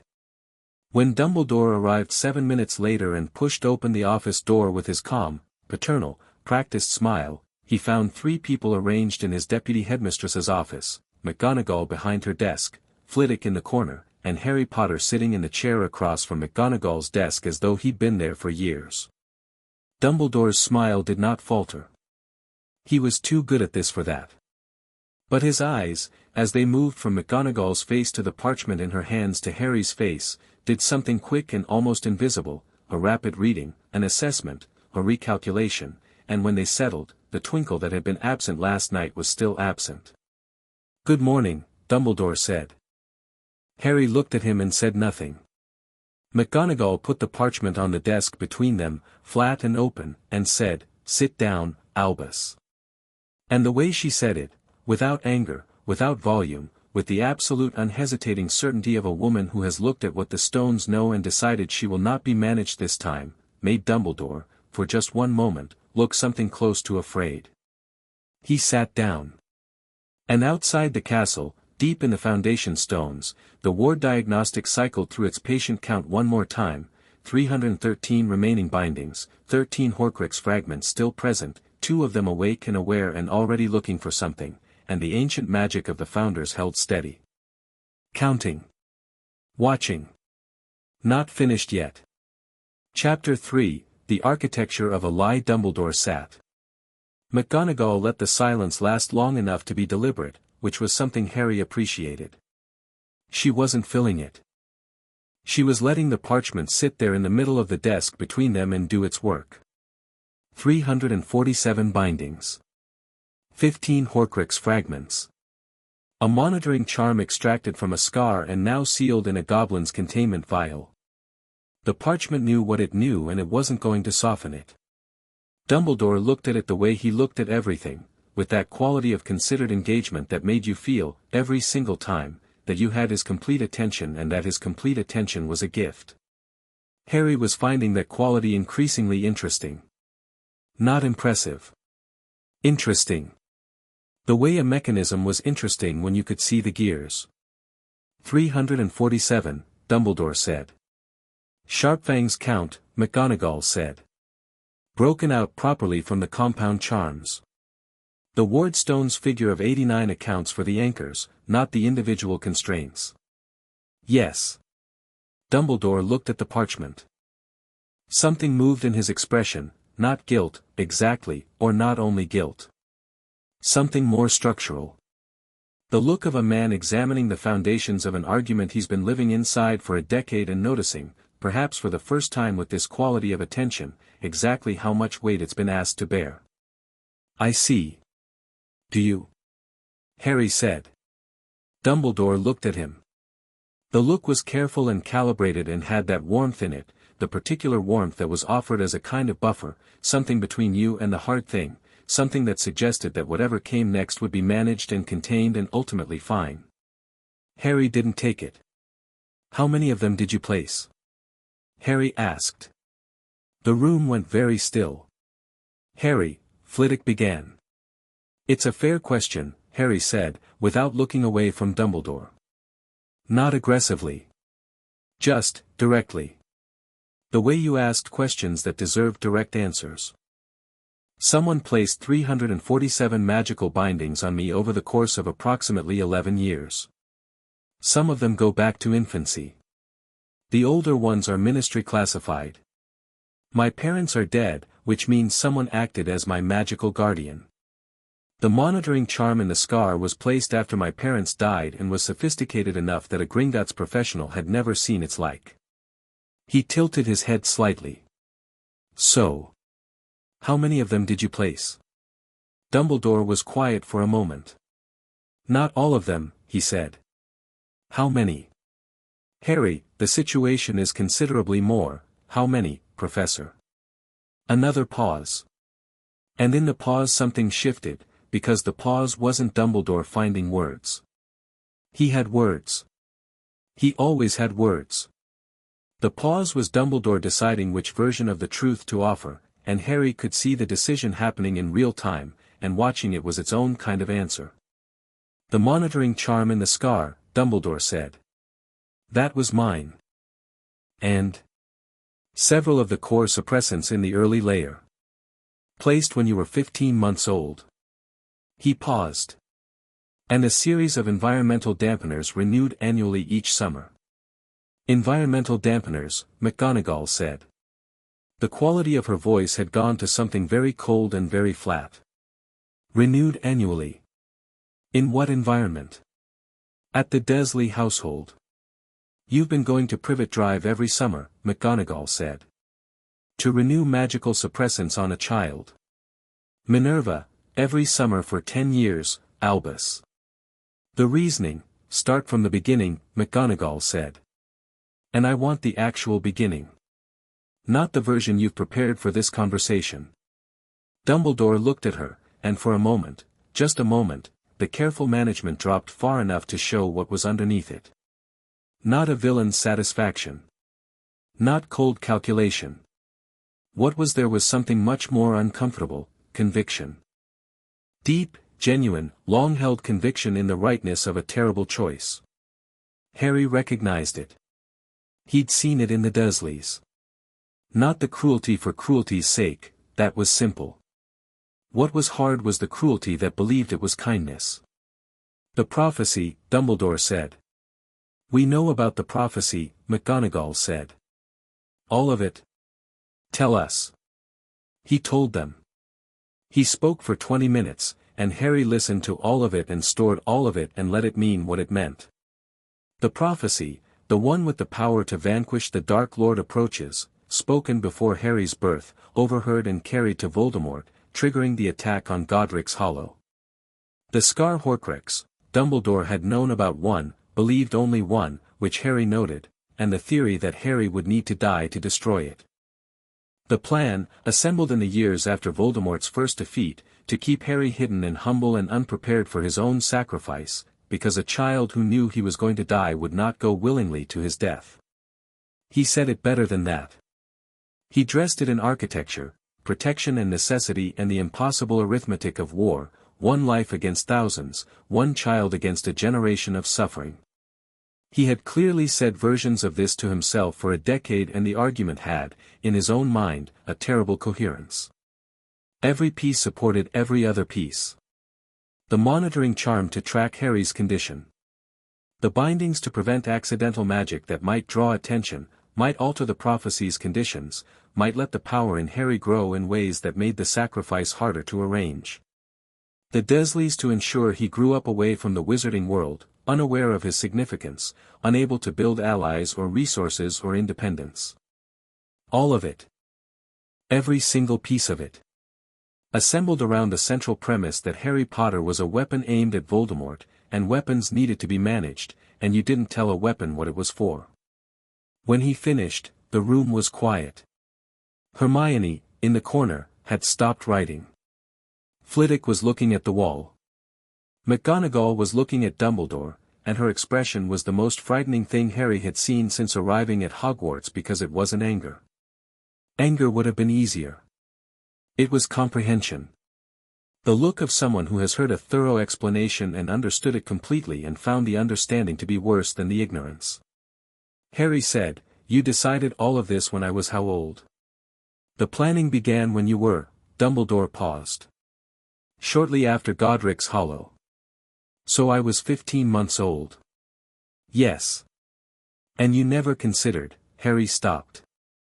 "Recalibrated." He wasn't going to say never considered asking me, because the absurdity of asking a 15-month-old child was too easy a deflection. He said instead, "When did you plan to tell me?" "When you were ready." Ready being defined as, when the time was right. "When you were old enough to be sent to die," Harry said. The bluntness of it landed like a physical thing. Even McGonagall flinched, not at the content but at the clarity of the formulation. Dumbledore did not flinch. He looked at Harry with an expression that was, and this was the most genuinely disturbing part, sad. Authentically sad. The sorrow of a man who believed he had made the correct impossible choice and carried the weight of it honestly. "Yes," Dumbledore said, quietly. "Roughly." "Okay," Harry said. Everyone looked at him. "Okay." Hermione said. He told the truth, Harry said. That's more than I expected. He looked at Dumbledore. Now I'll tell you something. I'm not your weapon. I was never your weapon. Whatever the prophecy says, a prophecy is a prediction, not a contract. And even if it were a contract, I didn't sign it. He paused. The monitoring charm is already gone. Professor McGonagall and Sharp Fong are going to remove the rest of the bindings in stages over the next several weeks. And the Horcrux fragments are going to be dealt with by people who are actually qualified to deal with them. He tilted his head. Is any of that a problem for you? Dumbledore looked at him for a long moment. Harry, he said. You don't understand the full complexity. I understand you put 347 magical constraints on an infant and renewed them every year for a decade, Harry said. I understand you left me with people who, we haven't even gotten to the Dursleys yet, and I'm not going to get into it now, but we will get into it, and I understand that everything you did inside a plan that I was never part of and never consulted about, and that the plan involved me dying. He stood up. Not dramatically, just because he was done sitting. I'm not angry at you, Professor. I think I will be eventually. But right now I'm just getting started. He looked at McGonagall. The Horcrux fragments. Specifically the 2 active ones. Who can actually deal with those? McGonagall had been watching this exchange with an expression that was pure professional assessment, and Harry got the clear impression she was watching him file Dumbledore away, not to deal with later, but to hold at the correct distance, neither ignored nor allowed too close, and that she approved of the way he was doing it. The fragment extraction is genuinely complex, she said. Beyond anything Phileas or I can manage safely. We need a specialist. There are 2 people qualified in Britain, Dumbledore himself, or a ritual specialist from the Department of Mysteries. Not Dumbledore, Harry said. Another landing. Another stillness. No, McGonagall said, with a slowness that said she agreed. Not Dumbledore. I'll contact the Department of Mysteries today. Dumbledore stood. He did it with the same composure he'd entered with, which was either admirable or terrifying depending on how you looked at it. I want it understood, he said, and there was something different in his voice now, something stripped of management, something that was just an old man's directness, that what I did believing it was necessary. That I would have chosen differently if I had seen another way to save the lives I was trying to save. I know, Harry said. And that whatever happens going forward, the threat of Voldemort, is real, Harry said. I know that too. He's inside my head in 15 pieces. I'm more aware of the threat than anyone. He looked at the old man. But I'm going to deal with it my way. With people I choose. On terms I agree to. A pause. You can be helpful in that. But you can't be in charge of it. Dumbledore looked at him for a long time. Then he nodded, once, with the specific weight of a man acknowledging something he has no power to change. He left. The door closed behind him. The office was quiet for a moment, and then Flitwick made a sound like a very small man releasing a very large breath, and said, "Good heavens." That was remarkably well handled, McGonagall said to Harry. I've been dealing with people who think they know what's best for me my whole life, Harry said. You get good at it. McGonagall looked at him with that recalibrating expression, and something in it had gone past recalibration now into something simpler. Something like protectiveness. Genuine, unconditional protectiveness, the kind that didn't have anything to do with prophecies or plans or the weight of war. The kind that was just about a child and whether the child was being looked after. I need to make a flu call, she said. Several, in fact. Phileas, can you take Harry and Miss Granger to get breakfast before the rest of the school descends? And then I'd like Harry to come back here at 11. Of course, Flitwick said, hopping down from his chair. Professor, Harry said, one thing before we go. The bindings that weren't Dumbledore's, the ones he didn't place. Can Sharpfong tell where those came from? The magic signature on them? McGonagall and Flitwick exchanged a look. Goblin assessments can identify magical signatures if they're distinct enough, Flitwick said carefully. Some signatures are difficult to distinguish after extended time. But yes, some of them may be traceable. Good, Harry said. Because Dumbledore said not all of them. Which means someone else had access to me. And I'd like to know who.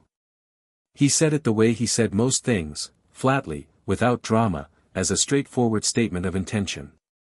And then he walked to the door and held it open for Hermione, who looked like she'd been physically restraining herself from interjecting for the past half hour and was doing very well at it. They were in the corridor and the door was closed before she said it. The other bindings, she said. I already have a theory. Tell me at breakfast, Harry said. I want food first. They could be from anyone with access to an infant during the first, Harry, don't you want to, Hermione? Establish the source as quickly as possible given the active fragments and the, Hermione. He stopped walking and looked at her and she stopped.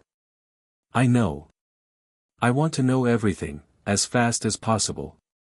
But I also know that the next several weeks are going to be, a lot. And I have about 20 minutes before we have to be operational again, and I would like to eat something. He paused. Also you've been awake since probably 4 in the morning and I don't think you've eaten anything either. She opened her mouth. Closed it. Fine, she said. Breakfast first. Thank you. I'm going to talk about it during breakfast. I assumed. Flitwick, walking slightly ahead of them, made that sound again that was absolutely not amusement. The great hall was already half full, the early risers and Quidditch-adjacent students who had reasons to be up before 8. Ron Weasley was installed at the Gryffindor table with the specific enthusiasm of a boy whose preferred relationship with breakfast was deeply personal, and he looked up when Harry and Hermione sat down with an expression of complete relief. There you are, he said. I woke up and you were both just, gone. I thought maybe something had, he looked at Harry. You look different. Do I? Yeah. Like, Ron struggled with it, gesturing vaguely at Harry's general area. Like you're more there. Does that make sense? More than you know, Harry said, and filled a plate. What happened? Did they do what McGonagall said? The diagnostic? Sharp Fong from Gringotts came, Hermione said, already organizing her parchment beside her orange juice. The actual count is 347 individual bindings, not 89. They started removing the first layer this morning. And we met with Dumbledore. Ron's fork stopped halfway to his mouth. 300 and you met with, he set the fork down. How are you not? I mean, if someone told me there were 300 bindings on me I'd be having some kind of, I'll have the reaction later, Harry said. Right now there's too much to do. Ron looked at him the way he'd looked at him on the train, when Harry had said something honest and unremarkable about not having much expectation of good things, with a mix of being unsettled by it and immediately wanting to fix the specific thing that had caused it. It was a good quality. Harry liked it. The other bindings, Hermione said, spreading her parchment flat. The ones Dumbledore didn't place. I've been thinking about who had access. After Godric's Hollow, Harry went to the Dursleys. Dumbledore made that arrangement, so he knew the address. Anyone Dumbledore trusted would have known the address. We know he renewed the environmental dampeners annually, so he visited at minimum once a year. But the other bindings, she tapped her quill against her notes. Some of them are infant age. So they were placed either at Godric's Hollow, at the hospital, or in the first days at Privet Drive. Or at Hogwarts, Harry said. Before I was placed with the Dursleys. Dumbledore would have brought me here first. He brought me to Hagrid, Hagrid brought you, Ron said. On a flying motorcycle. Dad told me that story. Right. But Dumbledore was at Privet Drive when Hagrid arrived. Harry thought back. So somewhere between Godric's Hollow and Privet Drive, several infant age bindings were placed on me that weren't Dumbledore's. Who was at Godric's Hollow that night? Hermione said. She wasn't asking rhetorically. She was asking because she wanted an answer. They all looked at each other. Dumbledore, Harry said. Hagrid. And Sirius Black. Ron's expression shifted. Sirius Black is in Azkaban. Yes, Harry said. He is. And Hagrid, Hermione said carefully, was just the person Dumbledore asked to transport you. He's not a qualified magical practitioner, is he? He was expelled. His wand was snapped, Harry said. He'd read this somewhere, absorbed it without thinking about it. He uses an umbrella now, apparently. So not Hagrid. And probably not Sirius Black, because why would a godfather? Hermione stopped. Unless the godfather believed he was helping. Thought additional protection, or wasn't serious at all, Harry said. Or, we don't actually know who else was at Godric's Hollow that night. Dumbledore has had 10 years to construct the narrative of what happened. The only accounts of that night go through him. The Great Hall had been filling steadily around them. The noise level had risen to its normal morning roar, and nobody near them seemed aware that the conversation happening at this section of the Gryffindor table was anything out of the ordinary. Across the hall, at the Slytherin table, Draco Malfoy had arrived and was watching Harry with the particular attention of a boy who had been given instructions. Harry noticed it the way he noticed most things, filed it, set it aside for now. There's something else, he said. He looked at his plate for a moment, and then at Hermione, and then at Ron, because what he was about to say he wanted to say to people he was choosing to tell, not people it was being extracted from. The active fragments. When Sharpfang removed the monitoring charm, they woke up. And I had a moment. I saw something. Felt something.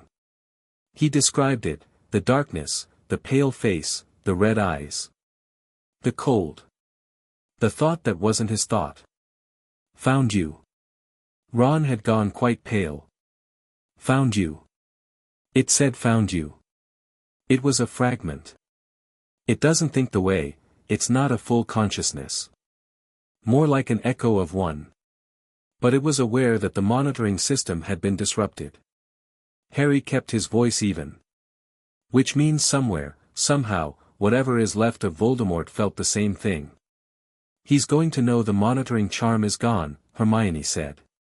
Yes. And that someone is aware of the fragments. Yes. And that we're actively working to remove them. She looked at her parchment, and then she looked at Harry with an expression that was calculation and concern in equal measure. That accelerates his timeline. Whatever he's been planning, Quirrell, Harry said. The word sat there. Ron frowned. What? Professor Quirrell, Harry said. During dinner last night, when everything was happening, he was the only teacher who didn't come forward. He knocked over his goblet and was edging his chair away from everything. Everyone else was in the middle of the crisis and he was, Harry paused. Moving away from it. Like someone who didn't want to be examined in that moment. Harry, Hermione said slowly, do you know what you're suggesting? I'm suggesting Quirrell bears watching, Harry said. That's all. I don't know anything beyond that. His turban, Ron said. Everyone looked at him. He looked slightly startled to have said it. What? It's weird. It's massive. Nobody wears a turban that large and he's always weird about his head. Like he doesn't want anyone near it. The three of them sat with this for a moment. I'll see if there's anything in the library about professors with unusual headwear and dark wizard associations, Hermione said, entirely without irony. That is not a real research category, Ron said. I'll make it one, she said. Harry almost smiled. He was about to say something when he noticed Neville Longbottom making his way down the table toward them with the specific air of someone who has made a decision and is committed to it before they can talk themselves out of it. He sat down across from Harry without being invited, which Harry suspected cost him something. I need to talk to you, Neville said. He was looking at Harry with the expression from last night, the desperate, cautious hope, slightly more desperate in the daylight. About what they said last night. The bindings. Okay, Harry said. My gran says I'm a squib, Neville said. He said it flat and fast, the way you said things you'd been told so many times they'd become fact. Or almost. She says my magic is basically non-existent. I got a wand but it barely works. It was my dad's. He looked at his hands. But last night, when the ward stones went off, I felt it. The same thing you felt, from the floor. I think I felt it. Harry looked at him. She dropped you on your head when you were 8, Ron said, helpfully, which earned him a look from Hermione. She bounced me off the ceiling, Neville said, with the exhausted familiarity of someone who had told this story as a cautionary tale about their own inadequacy. They were trying to force magic out of me. It worked, sort of. I produced a small, he stopped. The point is that various family members have tried various things to see if they could activate whatever was inside me. None of it's worked. I could barely levitate a feather in charms this morning. What wrist is the wand in? Harry asked. Neville blinked. My right. Which hand do you write with? My left. A pause. Oh. Yeah, Harry said. He thought about what he'd felt in the diagnostic, the mesh of bindings, the specific quality of the foundational ones, the way they targeted certain channels of magical expression. Can I see your wand for a second? Neville handed it over. Harry held it and felt, nothing much. A faint resonance, the way any wand carried the ghost of its owner's magic. But there was something else underneath it. Something that wasn't Neville's magic and wasn't his father's magic. Something that had been worked into the wandwood itself, subtle and specific and recognizable. He handed it back. There's something in the wand, he said. A suppression. Worked into the wood. He looked at Neville directly. I think you should come with me when I see McGonagall at 11. Neville stared at him. Are you? Why would you? Because what I can feel suggests you're not a squib, Harry said. And that someone went to a lot of trouble to make you think you were. Neville sat with this for a moment. His expression did several things in sequence: disbelief, fierce hope, the specific pain of having hoped before and been wrong, and then, underneath all of those, a slow-building anger that was much more useful than any of the others. Who? He said. I don't know yet, Harry said. But we're going to find out. Neville looked at him for another moment. Then he said, quietly, okay. Okay, Harry said. They ate in relative quiet for a few minutes. The great hall moved around them with its ordinary morning energy, and Harry watched it, the Gryffindor table, the Ravenclaw table with its heads-down studious energy, the Hufflepuff table with its organized warmth, the Slytherin table where Draco Malfoy was still watching him with that purposeful attention. Harry looked at Malfoy directly. Malfoy, to his credit, didn't look away. He held Harry's gaze for a moment and then tilted his head very slightly, a gesture that wasn't quite a nod and wasn't quite a challenge. Something in between. An acknowledgement. Interesting, Harry thought. He filed it away. At 11, he arrived at McGonagall's office with Hermione and Neville, and McGonagall looked at the three of them and then at Neville specifically, and something in her expression, a small, sharp shift, said she had suspected this was coming. Mr. Longbottom, she said. Sit down. The flu call she'd been making when they left had produced results. There were 2 new pieces of parchment on her desk, official, ministry-headed, and a sealed letter in goblin script that Harry recognized as Gringotts' correspondence. I've made contact with the Department of Mysteries, she said. An unspeakable will be at Hogwarts on Friday. The fragment extraction it's going to require preparation and I want to do it correctly. In the meantime, Sharpfang has agreed to return on Thursday for the second binding removal session. She looked at Harry. How are you feeling since this morning? Any of the effects Sharpfang mentioned? A door opened before I touched it on the way here, Harry said. The temperature in the corridor went up a bit. Nothing dramatic. Good. She looked at Neville. Harry has said something to you, I believe.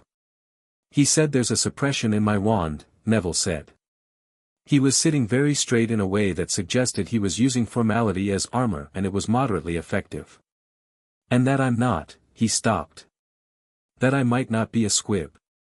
McGonagall looked at his wand when he held it out, and took it from him, and held it the way you held evidence, carefully, with full attention. She held it for a long moment without speaking. Phileas examined this briefly last night, she said finally. He mentioned something to me this morning.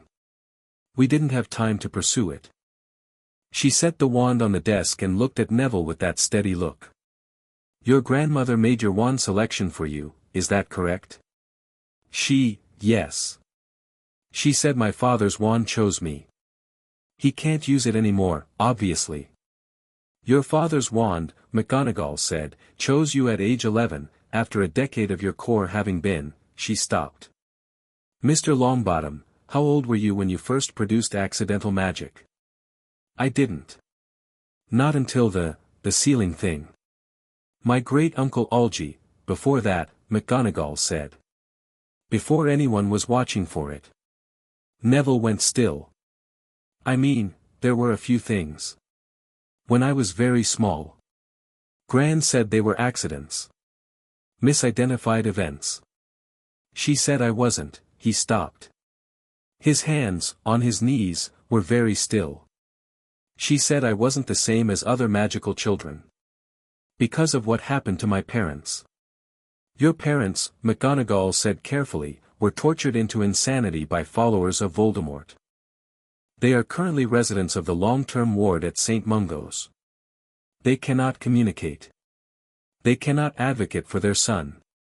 She looked at Neville steadily.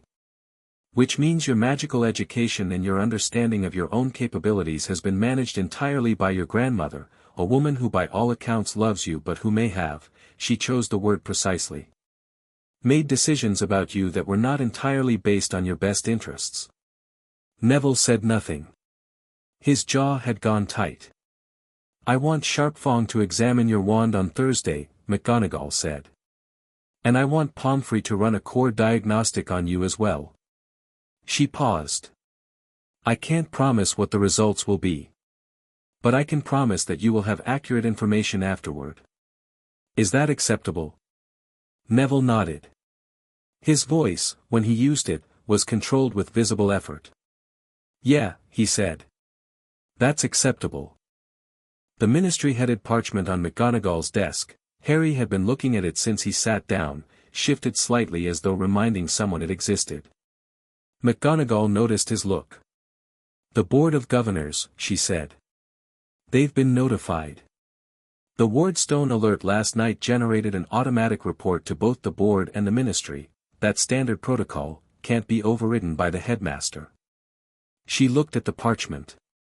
The board wants a meeting on Wednesday. The ministry wants one on Friday. I expect the ministry meeting will be considerably more complex. What do the ministry want? Harry said. Officially, to assess the welfare of a minor involved in a significant magical event. She paused.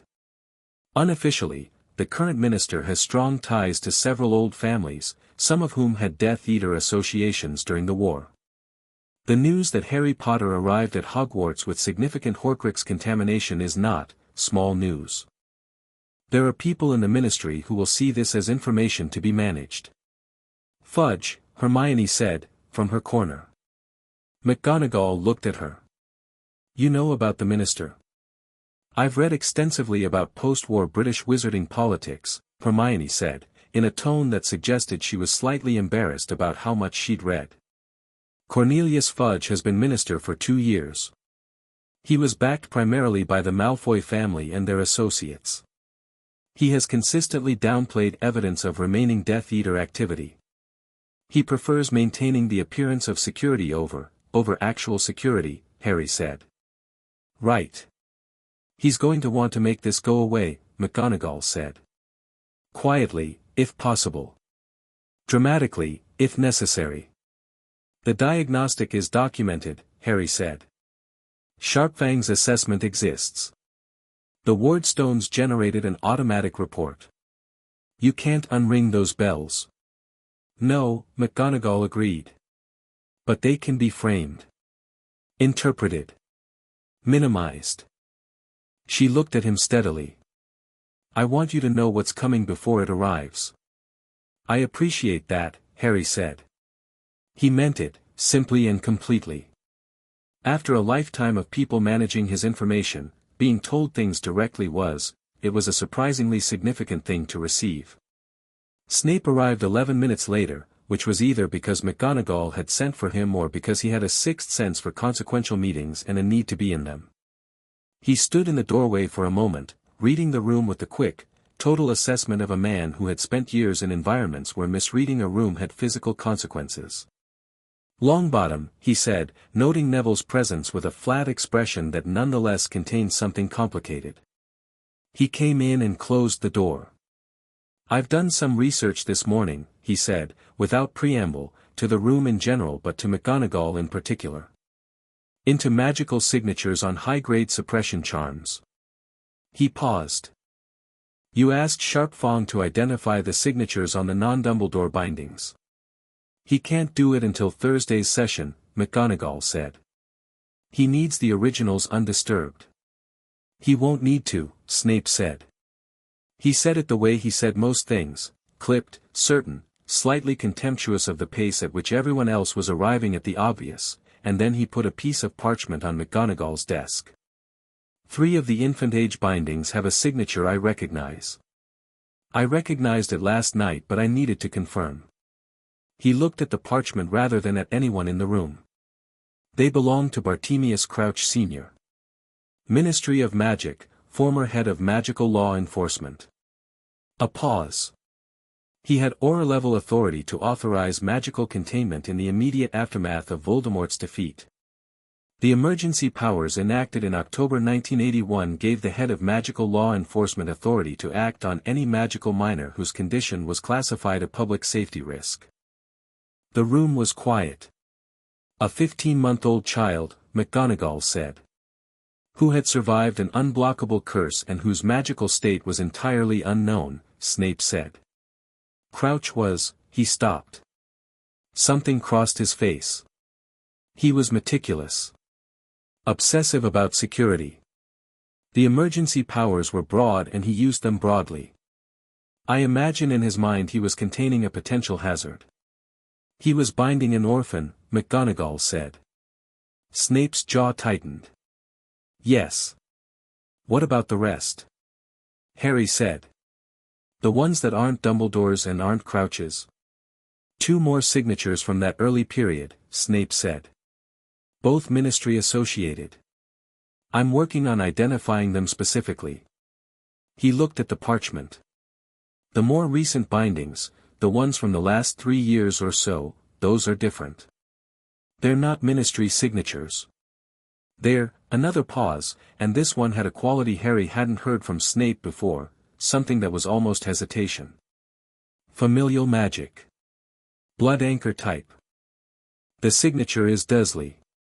The Dursleys, Hermione said. Petunia Dursley, née Evans, Snape said, and there was something in the name that caused him to say. Lily's sister. He looked at no one. She was a squib. Low enough magical capacity to be unregistered, but, he stopped. Enough, apparently, with the right instruction, to maintain and add to a pre-existing suppression framework. A beat. Someone taught her. Silence. Dumbledore, McGonagall said. Not a question. Possibly, Snape said. Or someone Dumbledore sent. They sat with this. The fire in McGonagall's office was the only sound for a moment, the comfortable sound of logs settling, absurdly domestic in the middle of everything. Petunia, Harry said. He wasn't sure what he felt about this yet. There was something there, not quite hurt, because the Dursleys had never pretended to love him and he'd never exactly expected them to, but something adjacent to the recognition that every hostile act in that house had been more deliberate than even he'd understood. Not just cruelty. Not just discomfort. Management. Keeping him small because someone had asked them to and taught them the means. He set it aside. He would look at it later, when there was time. Friday's ministry meeting, he said. What do you want to happen? McGonagall looked at him. What do you want to happen? I want the bindings gone. I want the Horcrux fragments removed safely. I want Neville's situation assessed. And I want the record clear, the diagnostic report, the Gringotts assessment, all of it, in enough hands that it can't be buried. He paused. Beyond that, I don't want to run the ministry's mourning for them. That's not my problem yet. Yet, Hermione noted, from her corner. Yet, Harry agreed. I can arrange for copies of the Gringotts assessment to go to 5 separate legal repositories today, Flitwick said, unexpectedly. Everyone looked at him. He had been so quiet in the corner that several people had briefly forgotten he was there. International Confederation of Wizards, the British Magical Record Office, the Goblin Nation's Legal Archive, the Hogwarts Charter documentation, and one other party of Harry's choosing. Once filed in those repositories, the document is extremely difficult to suppress. The Quibbler, Hermione said. Everyone looked at her. It's a publication, she said. Not widely respected. But extremely difficult to control, because it publishes things that other outlets won't and its editor doesn't respond to ministry pressure. She paused. It's the kind of place that, if you wanted something in the public domain in a form that couldn't be recalled, would be ideal. Flitwick made the not amusement sound. The Quibbler, he said. Yes. I can arrange that. File it today, Harry said. Before the Board of Governors meeting. Already thinking ahead, Snape said, and it was almost certainly not meant as a compliment, but it landed like one. Harry looked at him. You could have told Dumbledore what you'd found. About Crouch. About Petunia. You could have gone to him first. Snape met his look, direct and unreadable and slightly contemptuous, and something else underneath that. Yes, he said. I could have. Why didn't you? A pause. The fire settled. Lily Evans was, Snape stopped. Started again. She was the most powerful witch I ever knew. Before your father's family, before any of it. She was extraordinary. And someone suppressed her son for 11 years. His voice was flat and precise and offered nothing, and the flatness was doing a lot of work. I find I have objections to that. Harry nodded. He didn't say anything about it, which was the right thing to do, and something in Snape's expression acknowledged that it was the right thing to do. Right, Harry said. He stood up. I have classes this afternoon. Harry, McGonagall said, with faint disbelief. You don't have to, I want to, Harry said. Normal is useful. And I want to see Quirrell in a classroom. He looked at the window. The autumn morning had gone overcast, grey clouds moving fast from the west over the lake. And I want to learn magic. He said that last part without drama, without emphasis, but it was somehow the most significant thing he'd said all morning. He'd spent 11 years being prevented from learning what he was. The bindings were coming down. The fragments would be extracted. The truth was spreading, slow and unstoppable, into enough hands that it couldn't be buried. And somewhere in the foundation of the building, the wardstones kept their count, patient and relentless and old. 213. 13. Too awake, too aware, 2 fragments of a fractured soul pressing against the walls of their containment like something that had been patient for a very long time and was running out of patience. Harry walked to class. Chapter 4, Excavation. Thursday arrived with rain. Not polite autumn rain, the serious kind, the kind that came in sideways off the lake and hit the castle windows like it had a grievance. Harry stood at the window of the hospital wing and watched it move across the water in gray sheets and felt the two active fragments pressing against the inside of his sternum like thumbs. They'd been doing that since Tuesday. Not constantly. Not dramatically. More like the magical equivalent of a sound at the edge of hearing, persistent, just below the threshold of distraction, but there when he was quiet enough to notice it. He'd learned to work around it the way you learn to work around a noise outside your window. It was there. It wasn't him.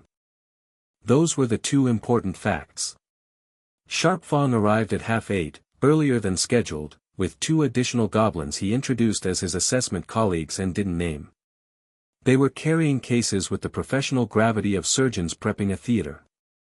Harry sat on the hospital bed and let them work around him and ate the toast Hermione had brought from the Great Hall, because she'd arrived 10 minutes before Sharp Fang and hadn't said a word, just put the toast on the table beside him. He'd eaten it. She'd sat in her corner with her parchment. The understanding between them was increasingly wordless and increasingly functional. Ron had tried to come. Harry had told him it would be tedious and diagnostic and he should go to breakfast, and Ron had said right, yeah, absolutely, with the specific enthusiasm of someone planning to come anyway, and then Hermione had looked at him and he had actually gone to breakfast, which said something about the efficiency of Hermione's looks. Neville was already there when Harry arrived. He was sitting in the next bed over, wand in his hands, turning it over in his fingers the way you turned over a thing you weren't sure you trusted anymore. McGonagall was in the far corner, talking quietly with Pomfrey. Flitwick was on his raised chair with a mug of tea that was too large for him and the resigned alertness of a man who had been woken before 2 days running and was past complaining about it. "How are you sleeping?" Pomfrey asked Harry, professionally. "Fine," Harry said. "Dreams?" He thought about the flashes, twice since Monday, both brief, both the same cold darkness and the red-eyed awareness. "Some," he said. "Nothing disruptive." "Tell me if that changes," she said, in the voice that meant this wasn't optional.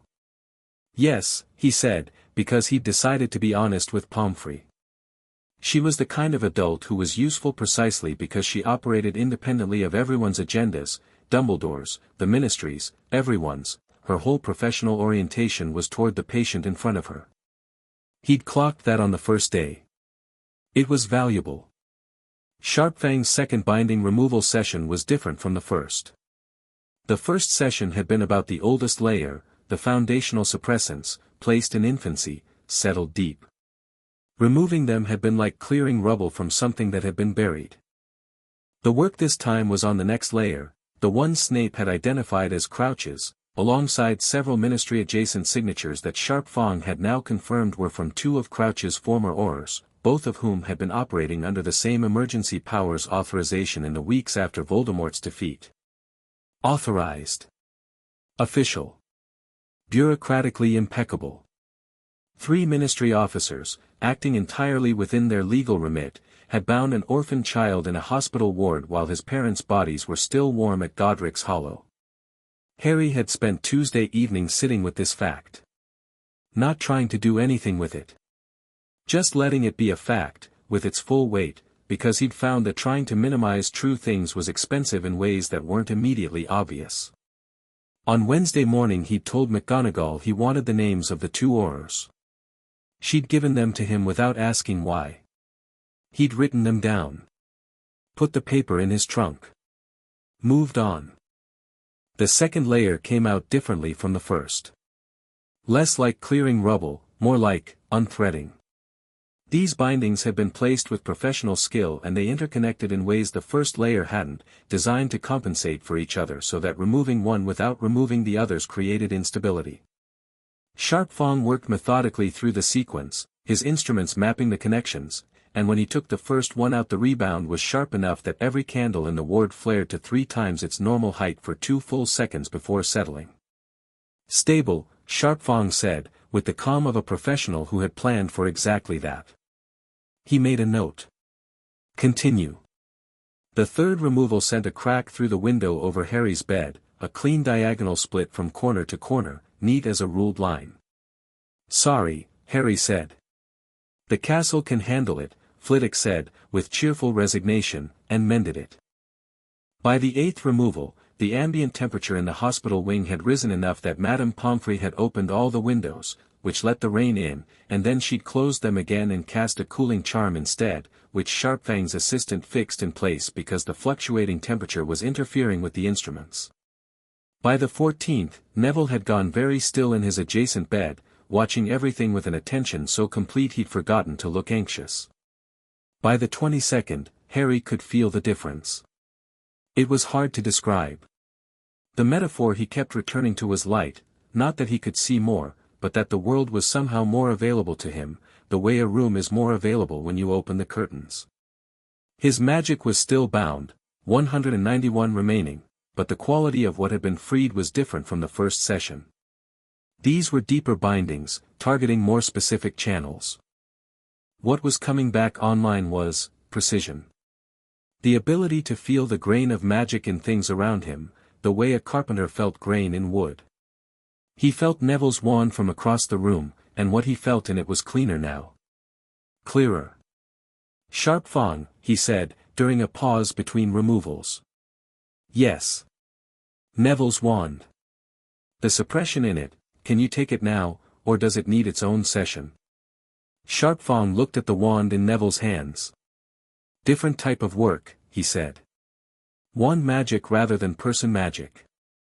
My colleague can assess it during this session. It won't take long. He looked at Neville. May I? Neville handed over the wand with both hands, which was either respect or the specific anxiety of someone surrendering something precious. One of the unnamed goblin colleagues took it, set it on a separate diagnostic stand, and began running instruments over it. Pomfrey ran Neville's core diagnostic simultaneously, she'd been preparing it since Tuesday, and the results began compiling on a floating parchment with the unhurried accuracy of professional diagnostic magic. Harry went back to his own work. Session continued. By removal 38, the hospital wing felt different. The rain outside had gotten heavier, the windows streaming white, and inside there was a quality to the air that made the hair on your arms stand up, not electricity, not quite, but the suggestion of potential. Like the pressure before a storm, except inside rather than outside. Final one for today, Sharpfang said. The 39th binding came out with a sound that wasn't exactly audible, more of a sensation than a sound, a deep bell tone felt in the chest and the teeth, and every loose object in the hospital wing moved 2 inches in a direction that wasn't quite down. Parchments shuffled. Instruments swiveled on their stands. Hermione's quill rolled off her clipboard and she caught it without looking up. Harry sat very still and breathed. 152 remaining. He'd done the math on the train ride home from King's Cross and here now in his head, they were at 195 removed, out of 347. Roughly halfway. And even halfway felt like, he turned his hand over and looked at it, and his magic was right there, present and available in a way it had never been before, and the scale of what had been suppressed was still, every time he registered it, a little bit staggering. He noticed McGonagall watching him from across the room. He met her look. I'm fine, he said. I know, she said. He believed her. Neville's results were ready. McGonagall brought the diagnostic parchment to Neville's bed and sat in the chair beside it and held the parchment out to him, and there was a deliberateness to the gesture. You read it first, before anyone tells you what it says, that Harry noticed from across the room and appreciated on Neville's behalf. Neville read it. His expression did something complicated, several things, actually, in sequence, and the sequence was difficult to watch because each stage was meaningful and the stages didn't resolve cleanly into each other. He read it twice. Then he put the parchment in his lap and looked at the ceiling for a moment. My core strength is what? He said. His voice was perfectly controlled. Substantially above average, McGonagall said. 7th percentile. 7th percentile is above average. 7th percentile means 6% of tested magical cores are stronger than yours. McGonagall paused. It is well above average, Neville. The wand suppression, the goblin colleague said, setting Neville's wand on the bed beside him. He spoke with the same crisp precision as Sharpfang. It has been removed. The wand was a poor match regardless, your father's wand chose him, not you. But it will function correctly now. The suppression had been worked into the handle wood, a single charm, but a deep one. Placed approximately 7 years ago. 7 years ago. Neville had been 4. My gran, Neville said. Not a question. Not really. Just the word, set down carefully like something fragile. The signature is familial, the goblin said. As with some of Mr. Potter's more recent bindings. Neville looked at his wand. He picked it up and held it, and the shift was immediate and visible, the wand sitting right in his hand now, the way a wand sat right when the connection was genuine. He pointed it at nothing in particular and his magic moved through it with a smoothness that was entirely unlike the grinding, uncertain performance Harry had watched in their first charms lesson. Oh, Neville said quietly. The word had several layers in it. Harry said nothing. This moment was Neville's and didn't need commentary. You'll want a new wand, Flitwick said gently. Your father's is a mismatch. But there's time for that.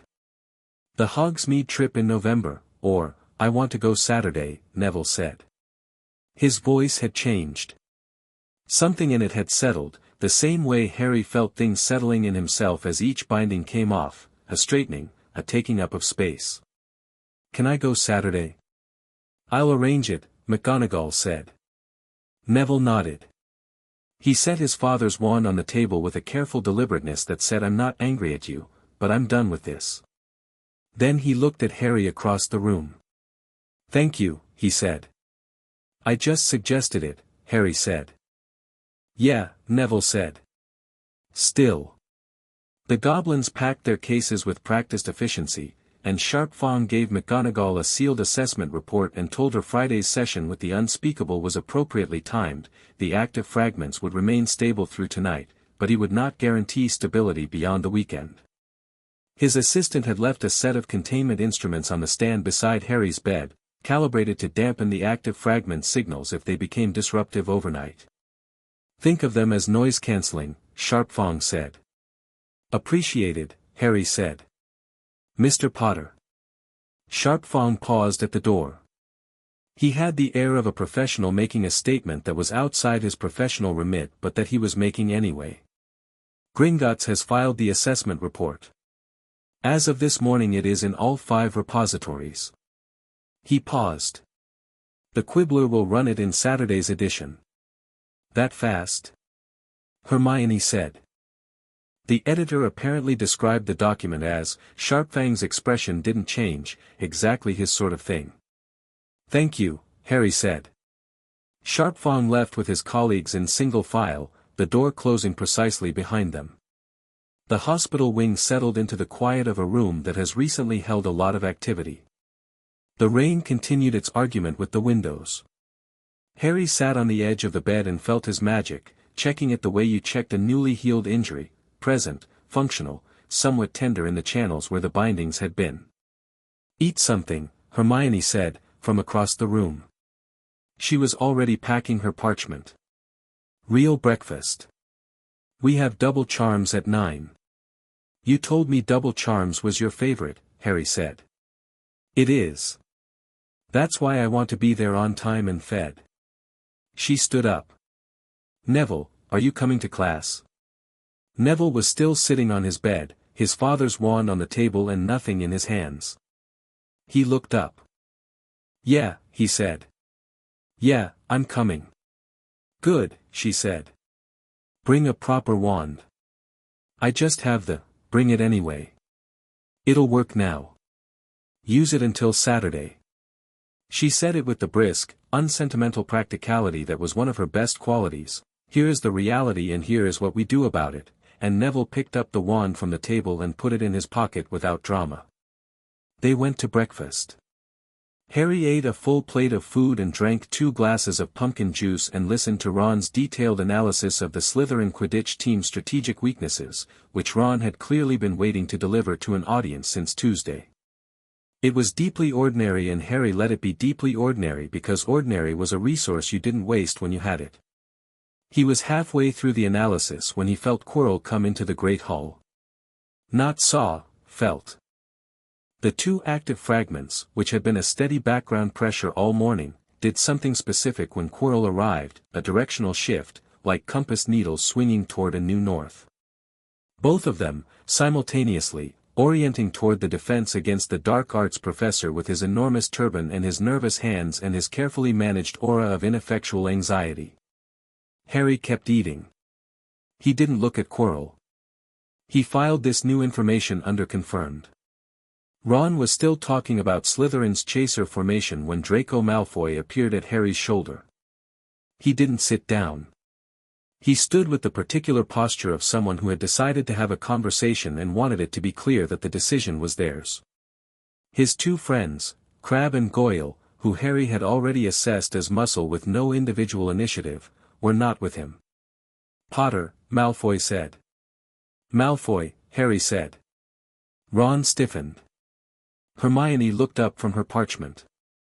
Malfoy looked at Harry with those calculating grey eyes, and Harry looked back at him with the same directness he looked at everything with, and there was a moment of mutual assessment that was notably free of the hostility their first meeting on the train had produced. The Quibbler story, Malfoy said. It's already in circulation. My father's been old. Has he? Harry said. He's displeased. Malfoy said it with the careful neutrality of someone navigating a domestic situation that was complicated to describe to outsiders. He's on the board of governors. He had certain expectations about how this week would go. And it hasn't gone that way. No. A pause. He's attending the board meeting this afternoon. So is McGonagall, Harry said. I know. Malfoy was quiet for a moment. He looked at the table rather than at Harry.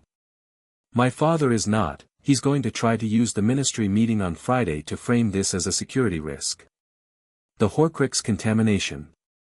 He'll argue that a student carrying Horcrux taint is a danger to the school community and that appropriate containment, Harry said. His word. Something in Malfoy's jaw tightened. I know what it means. I'm not, he stopped. Started again, and what he was navigating was clearly not easy. I'm not my father, he said, and the three words cost him something and he didn't try to make them cost less than they did.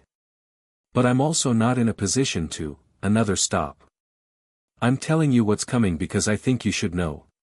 Harry looked at him for a moment. Why? He said. The simplicity of the question seemed to catch Malfoy off guard. He'd prepared for several things, apparently, and why wasn't one of them? Because, he looked at Harry, and the calculation in his face was still there but underneath it was something younger and considerably less certain. Because what was done to you is wrong and I know it's wrong and I know that knowing it's wrong and saying nothing makes me, he stopped. My father does things. A lot of things. And everyone in our house just, says nothing. And I'm tired, he said, with an abruptness that said the honesty had surprised him, of saying nothing. Harry looked at him for another moment. Okay, he said. I appreciate the warning. I'm not your ally, Malfoy said, with a firmness that was clearly there to manage expectations, possibly his own. I can't be openly, I know, Harry said. This conversation happened and you told me something useful and neither of us is going to make it more complicated than that right now. He met Malfoy's eyes. But if you ever decide to stop saying nothing, about anything, you can tell me. Malfoy looked at him. Something shifted. He walked away without another word. Ron watched him go.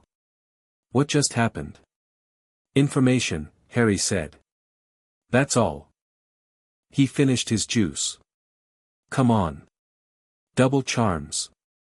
In Flitwick's classroom, with the autumn light coming gray and wet through the tall windows and Flitwick's enthusiasm for the levitation charm radiating from the front of the room like a small but very intense fire, Harry sat beside Ron and tried the charm and felt his magic move through it in an entirely different way than it would have a week ago. The feather on the table in front of him rose 3 feet off the surface, rotated once, and came to a precise stop at exactly the height he'd intended. Flitwick had been watching. He said nothing. He looked briefly at Harry with an expression that was controlled professional neutrality, and underneath it was something that was just wonder, the pure kind, the kind that had nothing to do with what it meant and everything to do with what it was, and then he moved on to help another student. Neville cast the charm with his father's wand and the feather rose and stayed, and he looked at it like it had performed a miracle, which in a sense it had. "Nice one," Harry said quietly.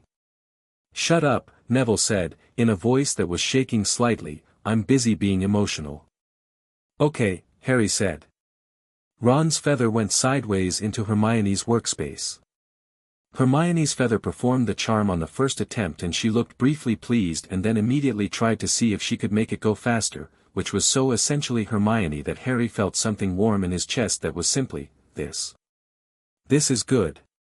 Whatever else was happening, this was good. Defense against the dark arts was 5th period, and Harry walked into Quirrell's classroom with Ron on one side and Neville on the other and felt the active fragments shift and orient the moment he came through the door. Quirrell was at the front of the room, writing something on the blackboard. He turned when the class entered, and his eyes went immediately to Harry with a quickness that he smoothed over into an expression of vague, friendly welcome. His turban, at close range, was even more extraordinary, enormous, pristinely wound, immovable. It smelled faintly of garlic. Harry sat in the 3rd row. Center. Not in Quirrell's direct sightline, but with an angle that let him watch the front of the room in his peripheral vision throughout the lesson. He took out his textbook and his quill and looked attentive. The fragments pressed steadily. Quirrell's lesson was on the jinxes and basic defensive responses covered in the first chapter of their textbook. He delivered it with a stutter and a nervousness that was, Harry observed carefully, entirely consistent in its application. Not selective. Not strategic. The stutter was there when he was looking at the class and when he was turned away from them. Either the stutter was genuine, or Quirrell was an exceptionally committed performer who maintained his performance at all times regardless of audience. Harry thought about the cold darkness. The pale face. The red eyes. He thought about Voldemort, not as a symbol, not as a story, but as an actual consciousness, as something that thought and planned and wanted. Something that had made 15 Horcruxes and been willing to put some of them in a living person. Something that had, at some point, found itself without a body. And he thought about what a person without a body might do while they waited to get one back. Someone has to be teaching the defense class, he thought. And the person teaching it seems to be hosting. He wrote this thought in the margin of his textbook in very small letters and then looked up at the front of the room. Quirrell was explaining the shield charm, which was 4th-year material and considerably above the standard first lesson. Interesting choice. Harry watched his hands, the right hand performing the wand movement, the left kept very still against his side, the way you kept a hand still when you were controlling something it was connected to. Ron wrote a note and slid it onto Harry's desk. "Why does he smell like that?" Harry wrote back, "Garlic. To keep something back, maybe." He paused, then added, "Or to keep something in." Ron read it, looked up at Quirrell, and went slightly pale in a way that he managed admirably. After class, in the corridor with the rain still going outside, Harry stopped outside the classroom door and let the other students flow past him. He waited until the corridor was mostly clear. Then he turned around and went back to the doorway. Quirrell was erasing the board. His back was to the door. He knew someone was there, his shoulders had changed, but he didn't turn around immediately. "Good lesson," Harry said. Quirrell turned. His expression was the mild, nervous warmth he wore for students. Mr. Potter. "Thank you. The shield charm is 4th-year material," Harry said. "Why did you teach it to first years?" A pause. Just a beat too long. It seemed useful. For students to have early. Useful to be able to deflect things. Harry said. "Yeah. I thought the same thing." He looked at Quirrell steadily. The turban. I read that garlic is used in some traditions as a deterrent for spiritual contamination. The kind that comes with possession. Or partial possession. Every muscle in Quirrell's body went still. Not the stillness of fear. The stillness of something reassessing. That's quite I'm not telling you because I'm afraid of you, Harry said. I'm telling you because I want you to know that I know. And that the person, the entity, inside your turban knows things about Horcrux taint from the inside, and I currently know things about it from the inside as well. He paused. I think that makes us the two most informed people in the building on this specific subject, and I find that interesting. He held Quirrell's gaze. Have a good evening, Professor. He left. Behind him, in the classroom, there was total silence. He made it to the end of the corridor before Hermione fell into step beside him. She'd been waiting around the corner with her arms folded and an expression that was somewhere between impressed and genuinely concerned. That was, I know. That was either brilliant or extremely dangerous. Can't it be both? He looked at her. I needed him to know I knew. Because here's the thing about Quirrell, he's not acting independently. He's a host. That means whoever is using him knows what he knows and can instruct him. He thought about how to say it. I needed the entity in that classroom to know that I know it's there, and that I'm not afraid of it, before Friday's fragment extraction. Because when those fragments start coming out, it's going to feel that. And I'd rather it know in advance that I know what it is. Hermione thought about this. You're sending a message to Voldemort. To whatever's left of him. And the message is?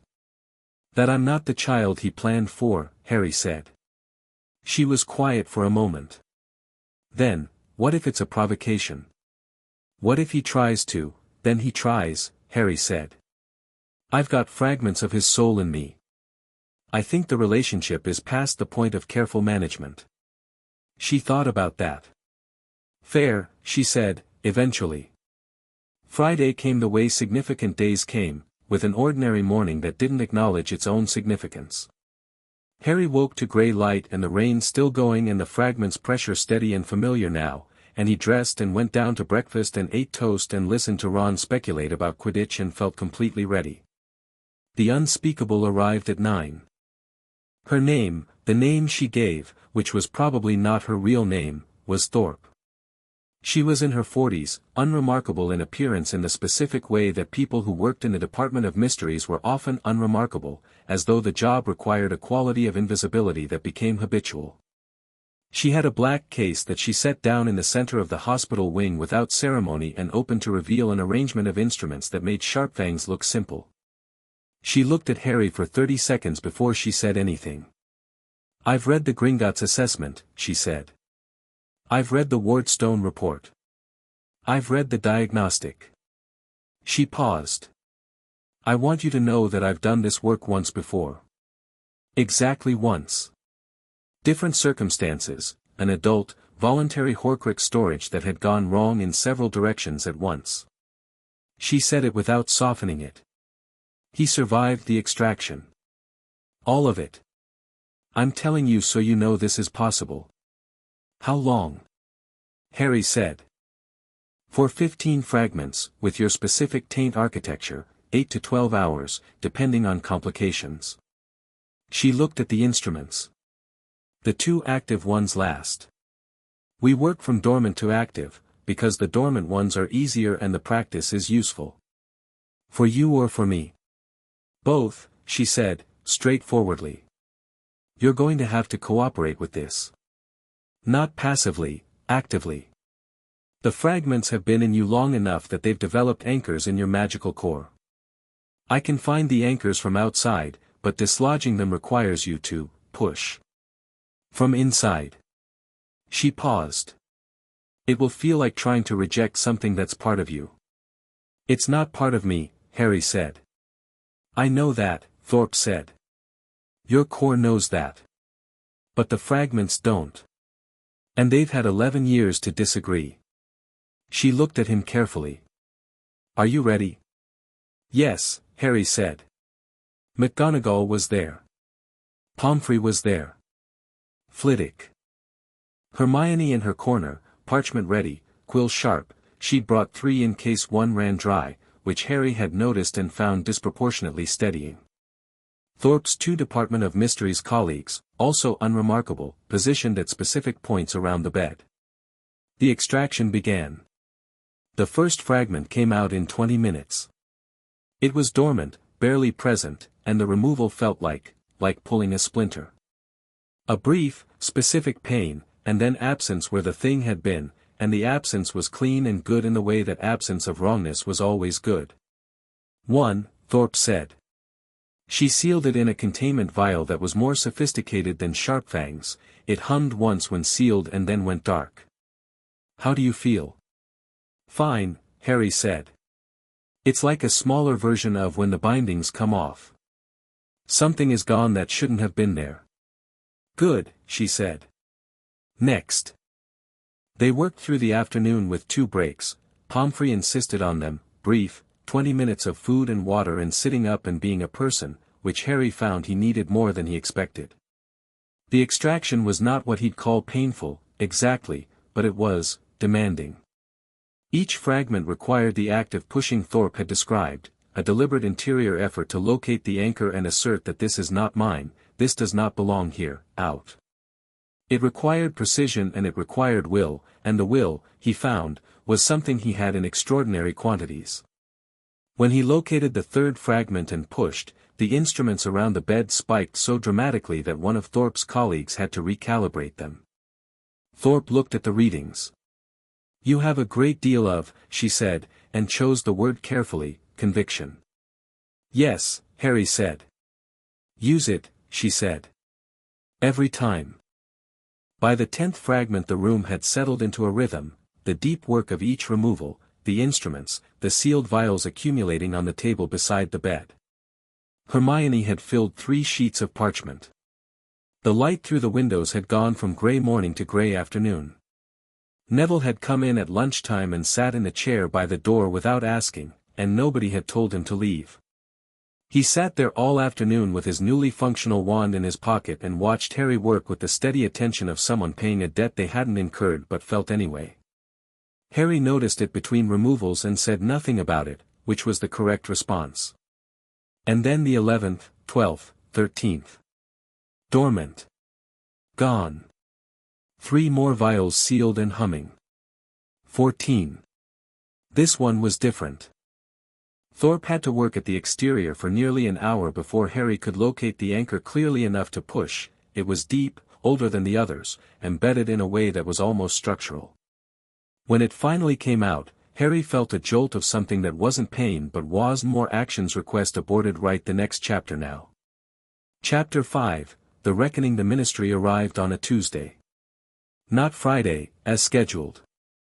Tuesday, at 8:30 in the morning, while Harry was in Transfiguration and McGonagall was demonstrating the beetle-to-button transform at the front of the room with the focused authority of someone who considered shape-shifting to be a moral matter. The door opened and Professor Sprout leaned in and said something quietly to McGonagall's ear, and McGonagall's expression didn't change, but she set down her wand and said, "Read chapter 4, and walked out. Harry watched the door close behind her. He looked at his beetle on the desk in front of him. It was walking in a small, determined circle, indifferent to its circumstances. He turned it into a button.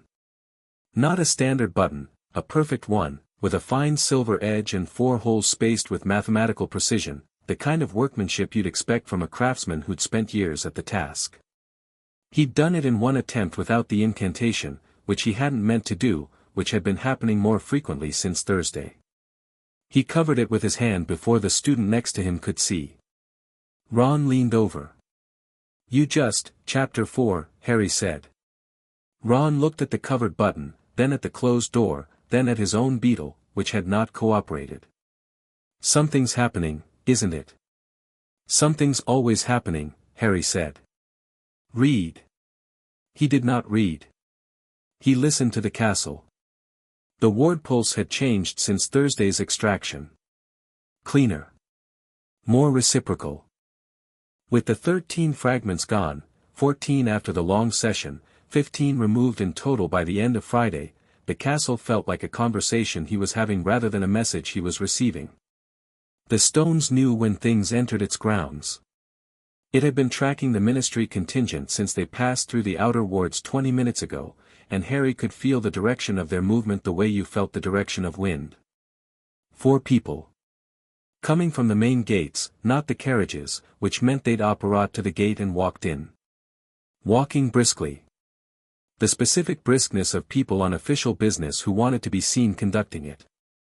He could feel the Wardstone's diagnostic still running in the background, 98 bindings remaining after last Thursday's session, none of them anywhere near what they'd been, and underneath that the new quality of his own magic, present and settled in a way that still surprised him sometimes. The surprise itself was fading. He was getting used to himself. Transfiguration ended at 9:15. Harry was in the corridor and heading for the main staircase before most of the class had packed their bags. Hermione, appearing at his elbow with her bag already on and her notes already organized and her expression already several steps ahead of the situation. "Ministry's here," he said. "I know. I could feel the wards shift." She paused. "I could feel the wards shift," she said again, to herself, with a brief expression of something private and pleased. That had been happening since Thursday too. The castle apparently had opinions about Hermione Granger, and those opinions involved granting her a low-level ward sensitivity that she had not had the previous week. She'd spent an entire evening reading about ambient magical attunement in the library, and Harry had not said anything about it being because of proximity to him, because he thought she'd probably prefer to believe she'd earned it through study, and also because he wasn't entirely sure it wasn't true. "McGonagall's office," she said. "McGonagall's office," he confirmed.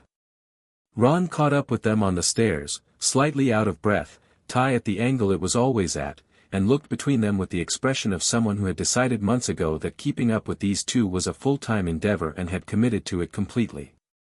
"Ministry," he said. "Ministry," Harry said. "Right," said Ron, and kept pace. They were stopped at the 4th floor by Percy Weasley, who was standing at the corridor junction with the specific posture of a prefect who had been asked to perform a function and was performing it at maximum commitment. "Harry, McGonagall says you should go to her office," Harry said. "Yes. That's where I'm going." Percy blinked. "Right. Well. The thing is," she specifically said, he looked uncomfortable. "She said to bring you directly. Not, and I'm quoting, not that I had to stop and think about whether to follow instructions, because I absolutely follow instructions, Percy," Ron said. "She said not to bring anyone else," Percy finished. Harry looked at Hermione and Ron. Hermione had her parchment out already. She was writing something quickly, folded it, and handed it to Harry. "The 3 legal provisions she'll need if Fudge tries to classify the diagnostic report. In case she hasn't already," she has, Harry said. "In case she hasn't all 3, Hermione said. He took the paper. He looked at Ron. "I'll be fine," Harry said.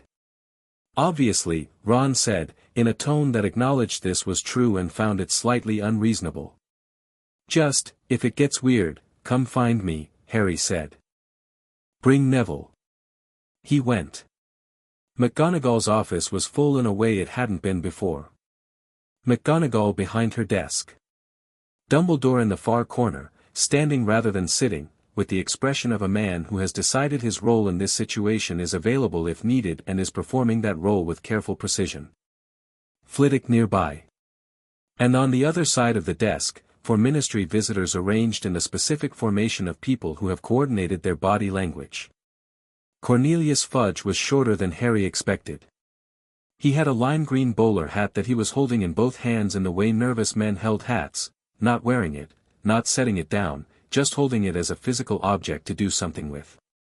His face had the arranged affability of a politician in a situation where affability was the chosen tool, which meant he was not entirely comfortable. Behind him, a woman in ministry robes with sharp eyes and a quill floating beside her, which was either legal documentation or journalism, and neither option was uncomplicated. 2 Aurors, senior, experienced, the kind who stood in rooms without moving much and saw everything. Harry came in, and Fudge's expression did what Dumbledore's had done on the first day, a rapid recalibration, reading him, adjusting.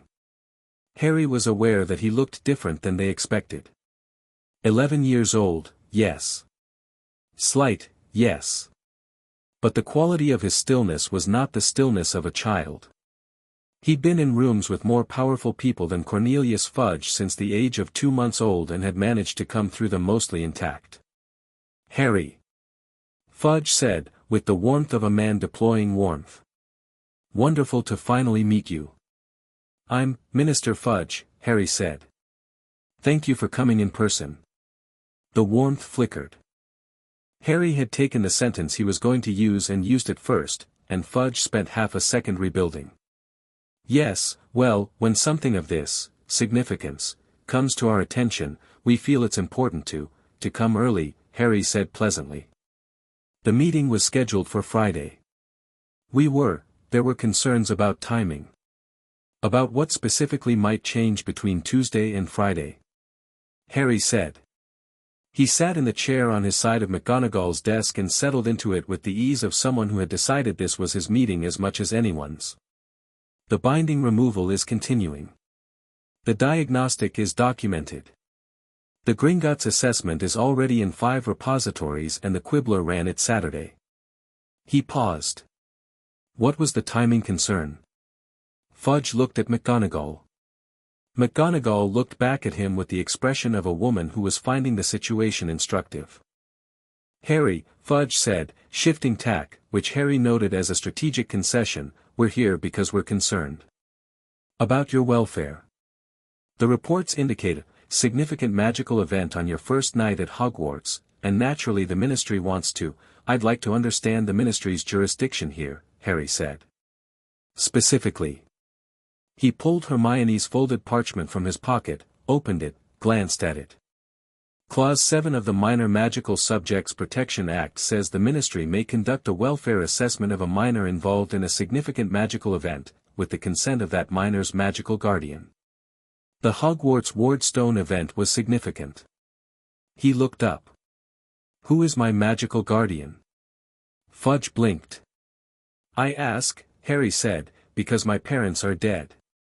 Dumbledore arranged my placement with my aunt and uncle, who are Muggles. They don't have guardianship standing in wizarding law. Dumbledore's role as, whatever he's been acting as, hasn't been formalized. He looked at Fudge. So who authorized the Ministry assessment? The woman with the quick quotes quill was writing very fast. The Minister has broad welfare authority, one of the Aurors began. Broad authority under which specific provision? Harry said. Silence. Because, Harry said, if there's no formalized guardian and no specific provision, then the Ministry's presence here is a courtesy extended by Hogwarts, not a right. He looked at McGonagall. Is that accurate? McGonagall's expression was doing the thing it did when she was impressed and was not going to show it. Essentially, she said. Yes. Fudge had gone slightly pink. I don't think we need to get into legalistic, Minister. Harry's voice didn't change, it stayed level, conversational, entirely without edge. The absence of edge was deliberate. Edges were defensive. He wasn't defending anything. I'm not trying to be difficult. I genuinely want to understand the terms of this conversation. If the Ministry is here in an official capacity, I'd like to understand that capacity. If you're here as interested parties, that's fine too, but then we're having a different conversation. We're here, Fudge said, and something in him had shifted, the assembled affability dropping a register, something more direct underneath it, which Harry respected more than the performance, because the Quibbler story has caused significant public concern. Horcrux contamination in the boy who lived, the phrase is already in 3 letters to my office. People are frightened. They should be, Harry said. Someone put 15 fragments of Voldemort's soul in an infant and nobody noticed for 11 years. That's worth being frightened about. Fudge flinched at the name. I wish you wouldn't, he began.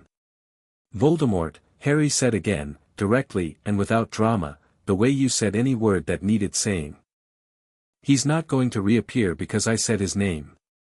He's going to work toward reappearing, because that's what he's doing regardless, and fear of his name doesn't slow that down, it just limits the conversations we can have about it. He looked at Fudge steadily. The Ministry has classified all intelligence relating to remaining Death Eater activity as low priority for the past 2 years.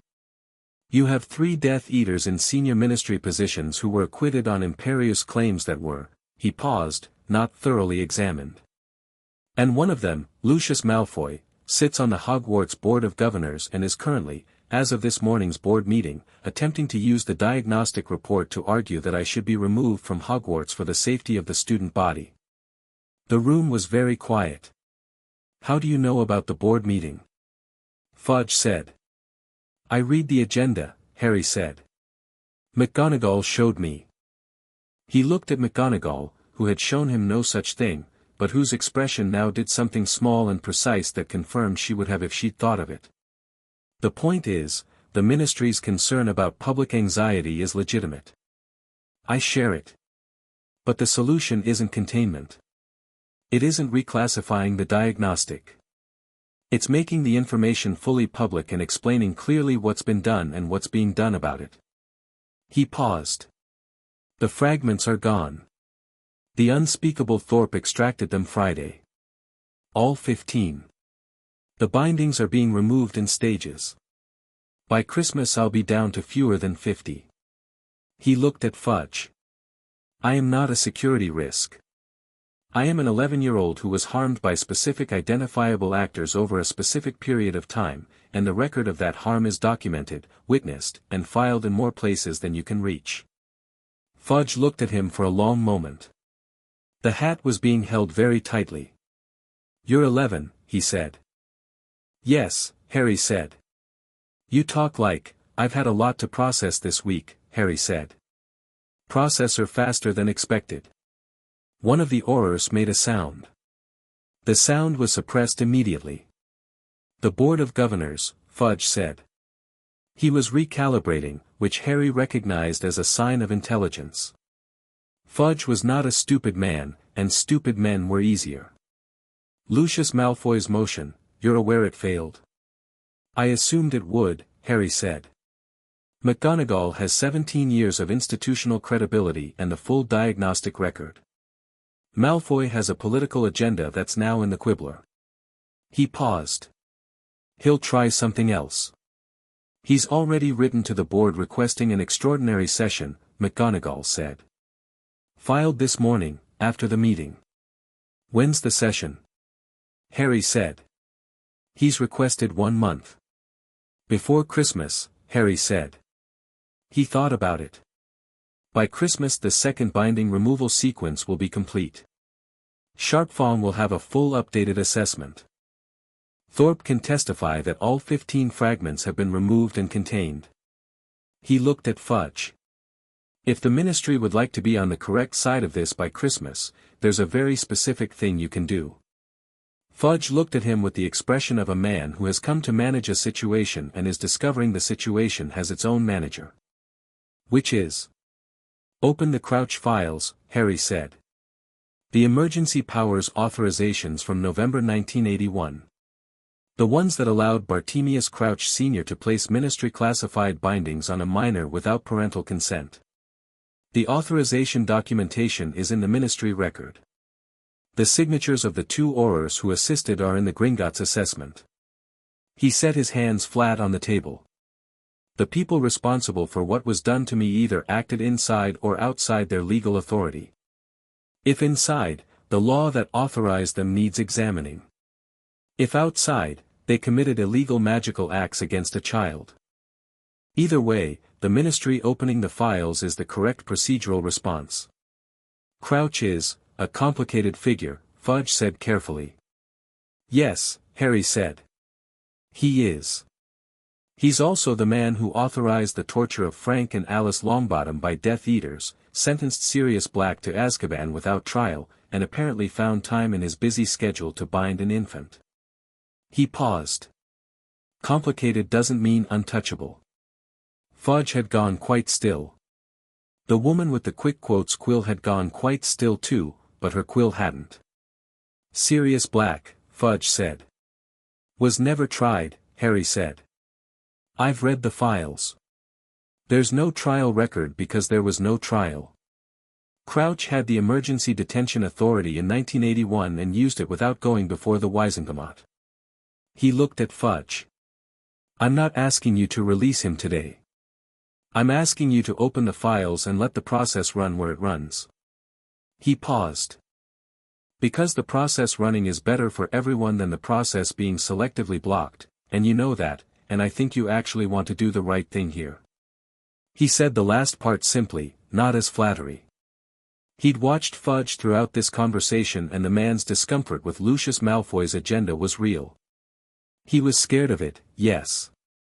But underneath the fear was something that might, with the right pressure applied in the right places, become something more useful. Fudge looked at him for a long time. The hat was turning in his hands. He looked at Dumbledore in the corner. Dumbledore, who had been silent this entire time, said nothing. His expression was unreadable and his hands were folded and he was looking at Harry with an attention that had nothing managed in it for once, just the pure, almost anthropological attention of someone watching something they did not expect. Fudge looked back at Harry. I'll review the Crouch authorization files personally, he said. I won't make any commitments beyond that today. That's all I'm asking, Harry said. And the Longbottom matter. Fudge paused. The boy in your dormitory. What about him? His parents are, the circumstances of the Lestrange trial was also handled by Crouch's office. Fudge looked at the hat in his hands. If we're reviewing emergency authorization files, then Neville Longbottom's family situation deserves the same attention as mine, Harry said. Yes. Fudge nodded. Once, with the weight of a man making a commitment he knows is going to cost him something. The Aurors will need access to the full diagnostic record, he said, shifting to practical matters, which meant he'd decided.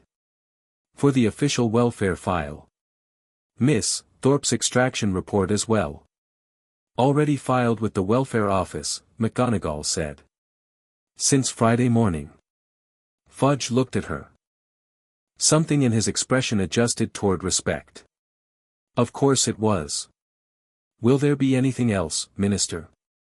McGonagall said, in the tone that meant there would not. There was not.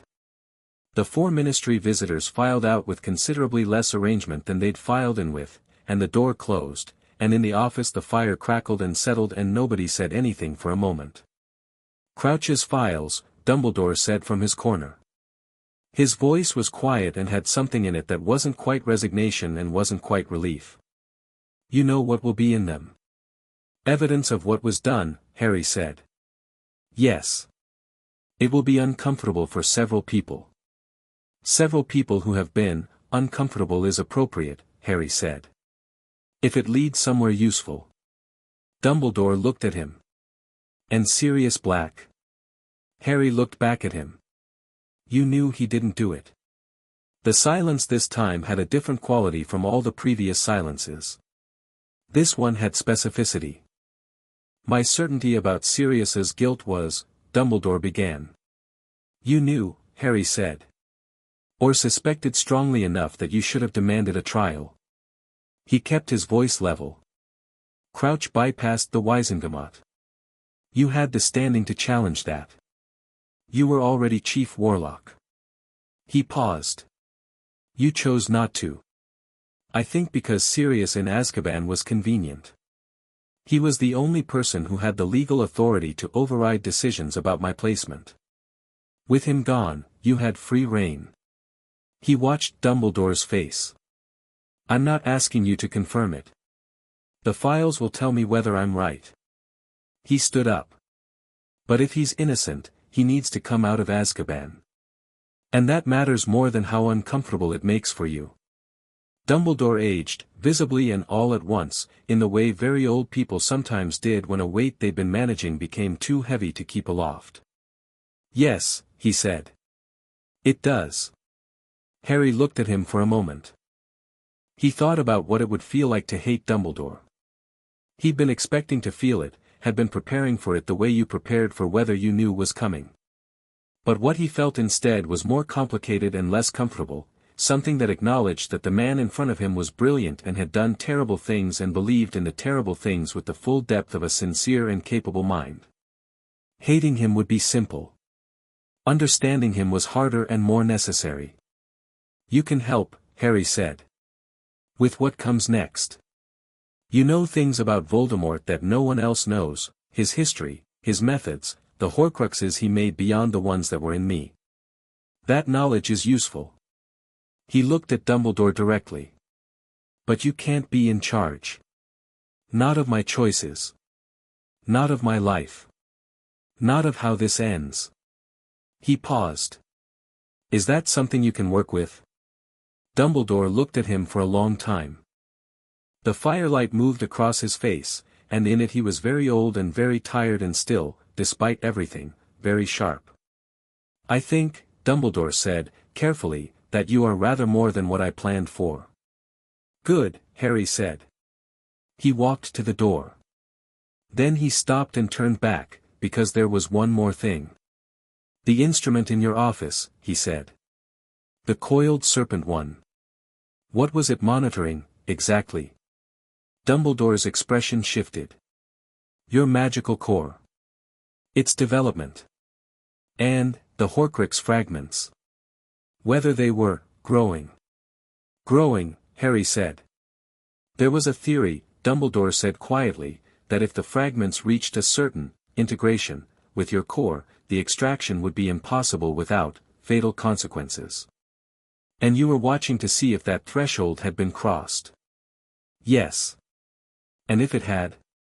Pause.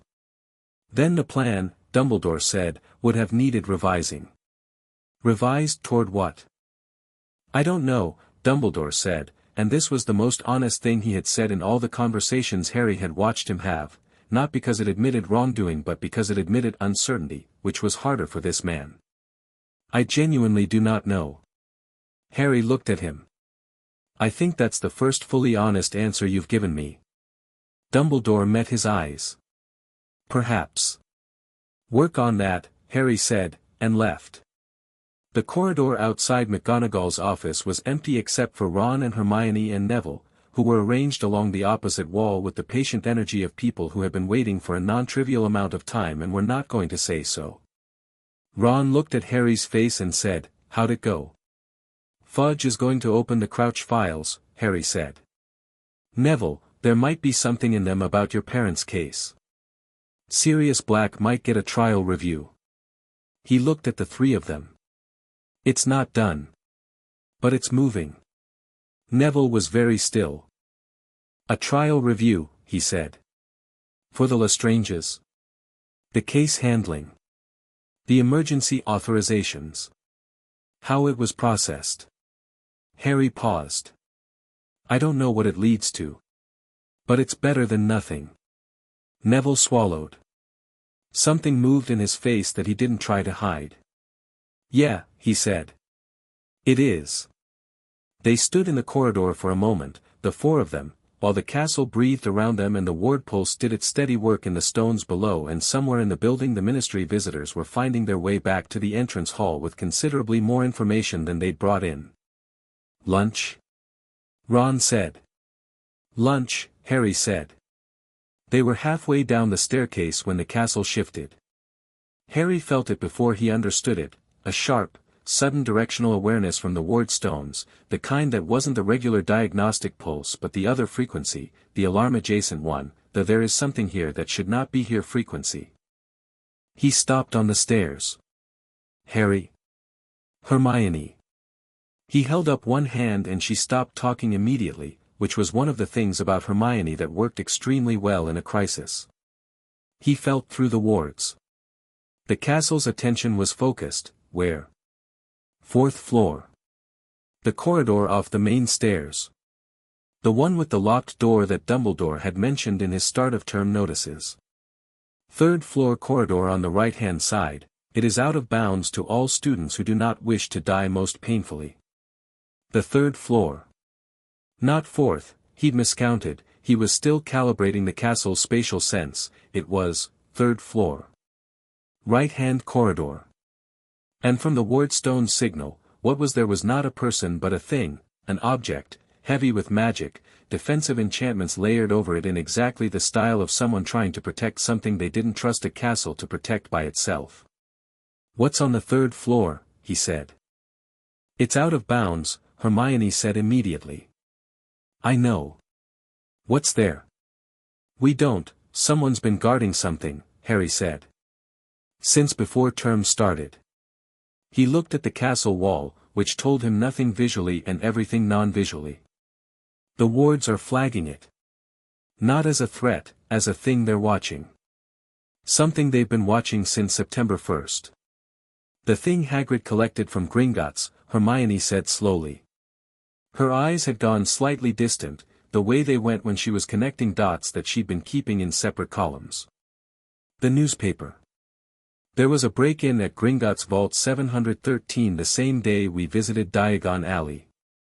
They said nothing was taken because the vault had been emptied earlier that day." Ron stared at her. "How do you know about Vault 713?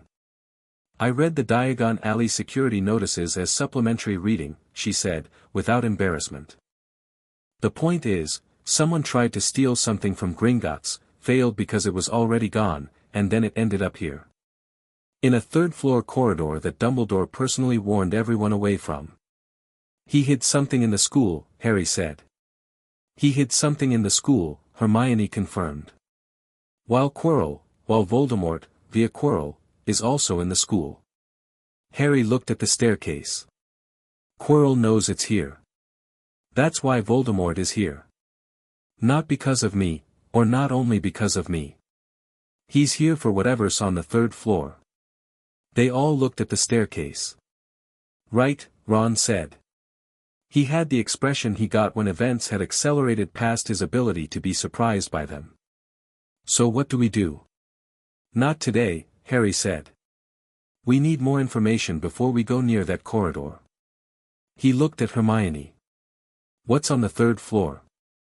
"I don't know yet," she said, with the tone of someone who expected to know shortly. "Library, then," Harry said. "After lunch." "I was going to say the same thing." "I know," he said. They went to lunch. Harry ate mechanically and thought about Quirrell's carefully managed nervousness, and the garlic, and the way the two active fragments had oriented toward him in the Great Hall on Tuesday morning. He thought about what Voldemort needed, a body, eventually, but before that, whatever was in the third-floor corridor. He thought about the diagnostic instrument in Dumbledore's office, the coiled serpent that had gone dark when Harry crossed the wards, and what it meant that Dumbledore had been monitoring the Horcrux integration levels while hiding whatever was on the third floor in the same building. Then he thought about Snape, who had been notably absent from the Ministry meeting. "Where's Snape?" he said. "He had a note delivered to McGonagall yesterday," Hermione said.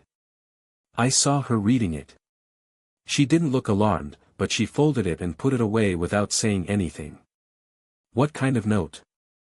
"I don't know," she said, with the particular tone of a person who found not knowing uncomfortable. "The handwriting was," she paused. "The handwriting was Snape's. But the paper was official parchment. Formal. Not internal." Harry thought about Snape's face when he'd said the Dark Lord made, and stopped. The specific quality of his horror at the fragment count. The way he'd gone to find the magical signatures on the bindings and brought the results to McGonagall instead of Dumbledore. Snape had been a Death Eater. Everyone knew this. He'd turned spy for Dumbledore before Voldemort's fall. He had a complicated, poorly understood relationship with both sides of the war that apparently nobody had found time to fully examine in the years since. An intelligence asset, Harry thought. With access to networks the Ministry didn't have and loyalties that were genuinely his own, not Dumbledore's. "He's gone somewhere," Harry said. Gone where? Ron said. To find out things we need to know. Harry looked at the doors of the Great Hall. He'll be back. He was right. Snape reappeared at dinner on Thursday, sliding into his seat at the head table with the particular quality of someone who had been traveling hard and was not going to show it. He ate quickly and efficiently and didn't look at Harry directly. But he passed McGonagall a sealed folder under the edge of the table with the practiced discretion of someone who had done that kind of thing many times before, and McGonagall put it in her robes without looking at it. After dinner she appeared in the Gryffindor common room at 7:30 with the folder in her hand and found Harry, Ron, Hermione, and Neville at the table by the fire. She didn't comment on all four of them being there.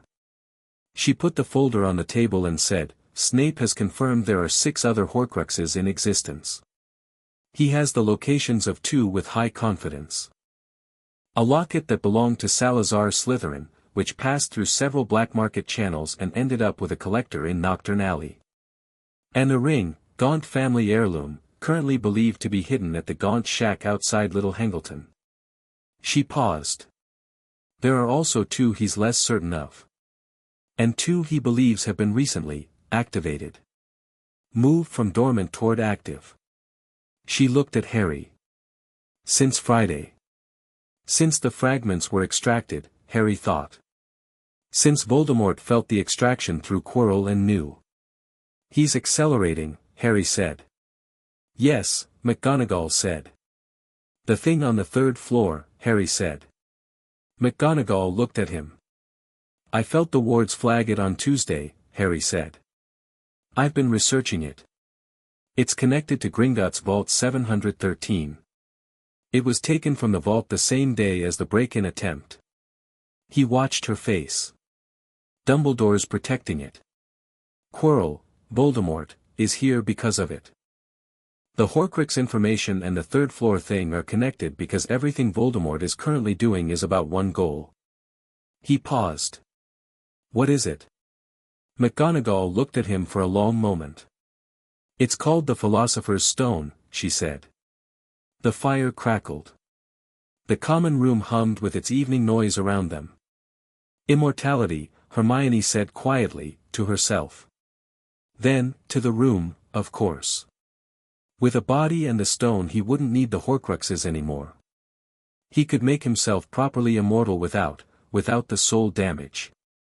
"He wants to upgrade," Ron said, with a flatness that was its own kind of comprehension. "He wants to complete himself," Harry said. "The Horcruxes were always a contingency, survival insurance. The stone is different. It's not about surviving death. It's about making death irrelevant entirely." He looked at McGonagall. "Is it actually here? In the castle?" "Yes," she said. "And Quirrell knows?" "Almost certainly." "Then it needs to move," Harry said. "Or it needs better protection. What's currently guarding it?" McGonagall looked slightly uncomfortable in the way that people looked uncomfortable when they'd had misgivings about something from the start. "A series of enchanted obstacles." Fluffy. Ron said. "A 3-headed dog," McGonagall said, with the specific resignation of a woman who had not selected this security measure herself. Several of the staff contributed additional enchantments. Sprout's Devil's Snare. A Flying Key Challenge. A chess board. Hermione had her quill out. Flitwick's work, presumably. Yes. A potions challenge. Hermione said. Snape. Yes. And Quirrell contributed something, Harry said. He was asked to contribute, because he's the defense teacher, and no one knew he was compromised. McGonagall closed her eyes briefly. A troll. That he can bypass, Harry said. Because he's the one who put it there. Silence. It needs to move, Harry said. Tonight, if possible. Gringotts is the safest place in Britain, it was already there once. Send it back. That requires Dumbledore, McGonagall said. It's his operation. Then tell Dumbledore, Harry said. Tell him tonight.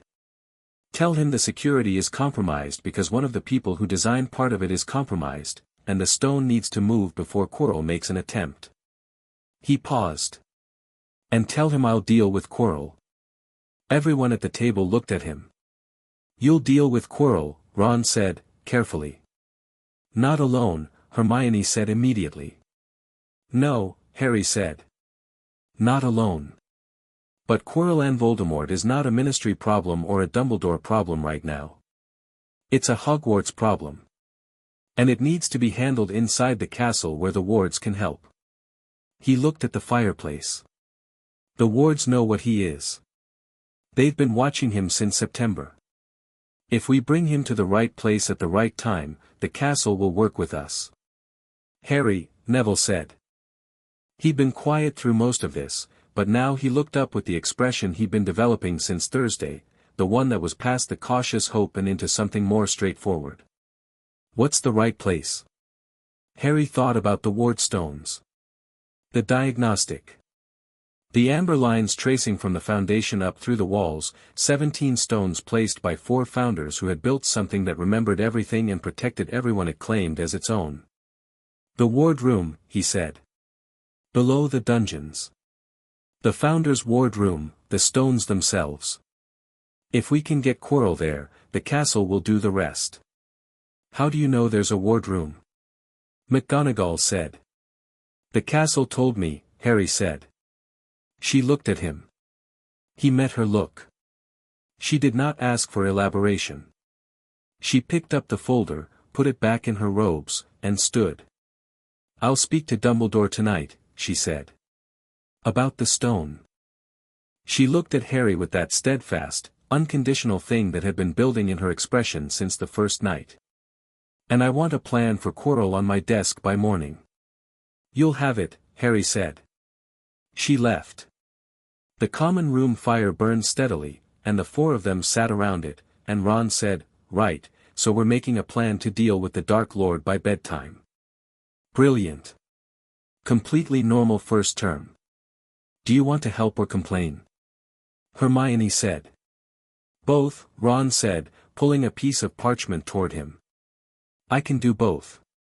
You can try, Neville said, and his voice had something new in it, a dryness, a lightness, the specific humor of someone who has recently gotten access to themselves after a long absence. Harry looked at the 3 of them, Ron's determined incompetence with organizational strategy, Hermione's quill already moving, Neville sitting forward with the new quality in his posture that hadn't been there 2 weeks ago, and felt something that wasn't contentment, exactly, but was the shape of it. Outside, in the castle's deep foundation, the ward stones pulsed their steady amber. 98 bindings remaining. All 15 fragments gone. 2 active intelligences in the building, the castle, and the partial consciousness of a man who had once tried to shape a child into a weapon, and between them, for first years at a table by a fire, making a plan.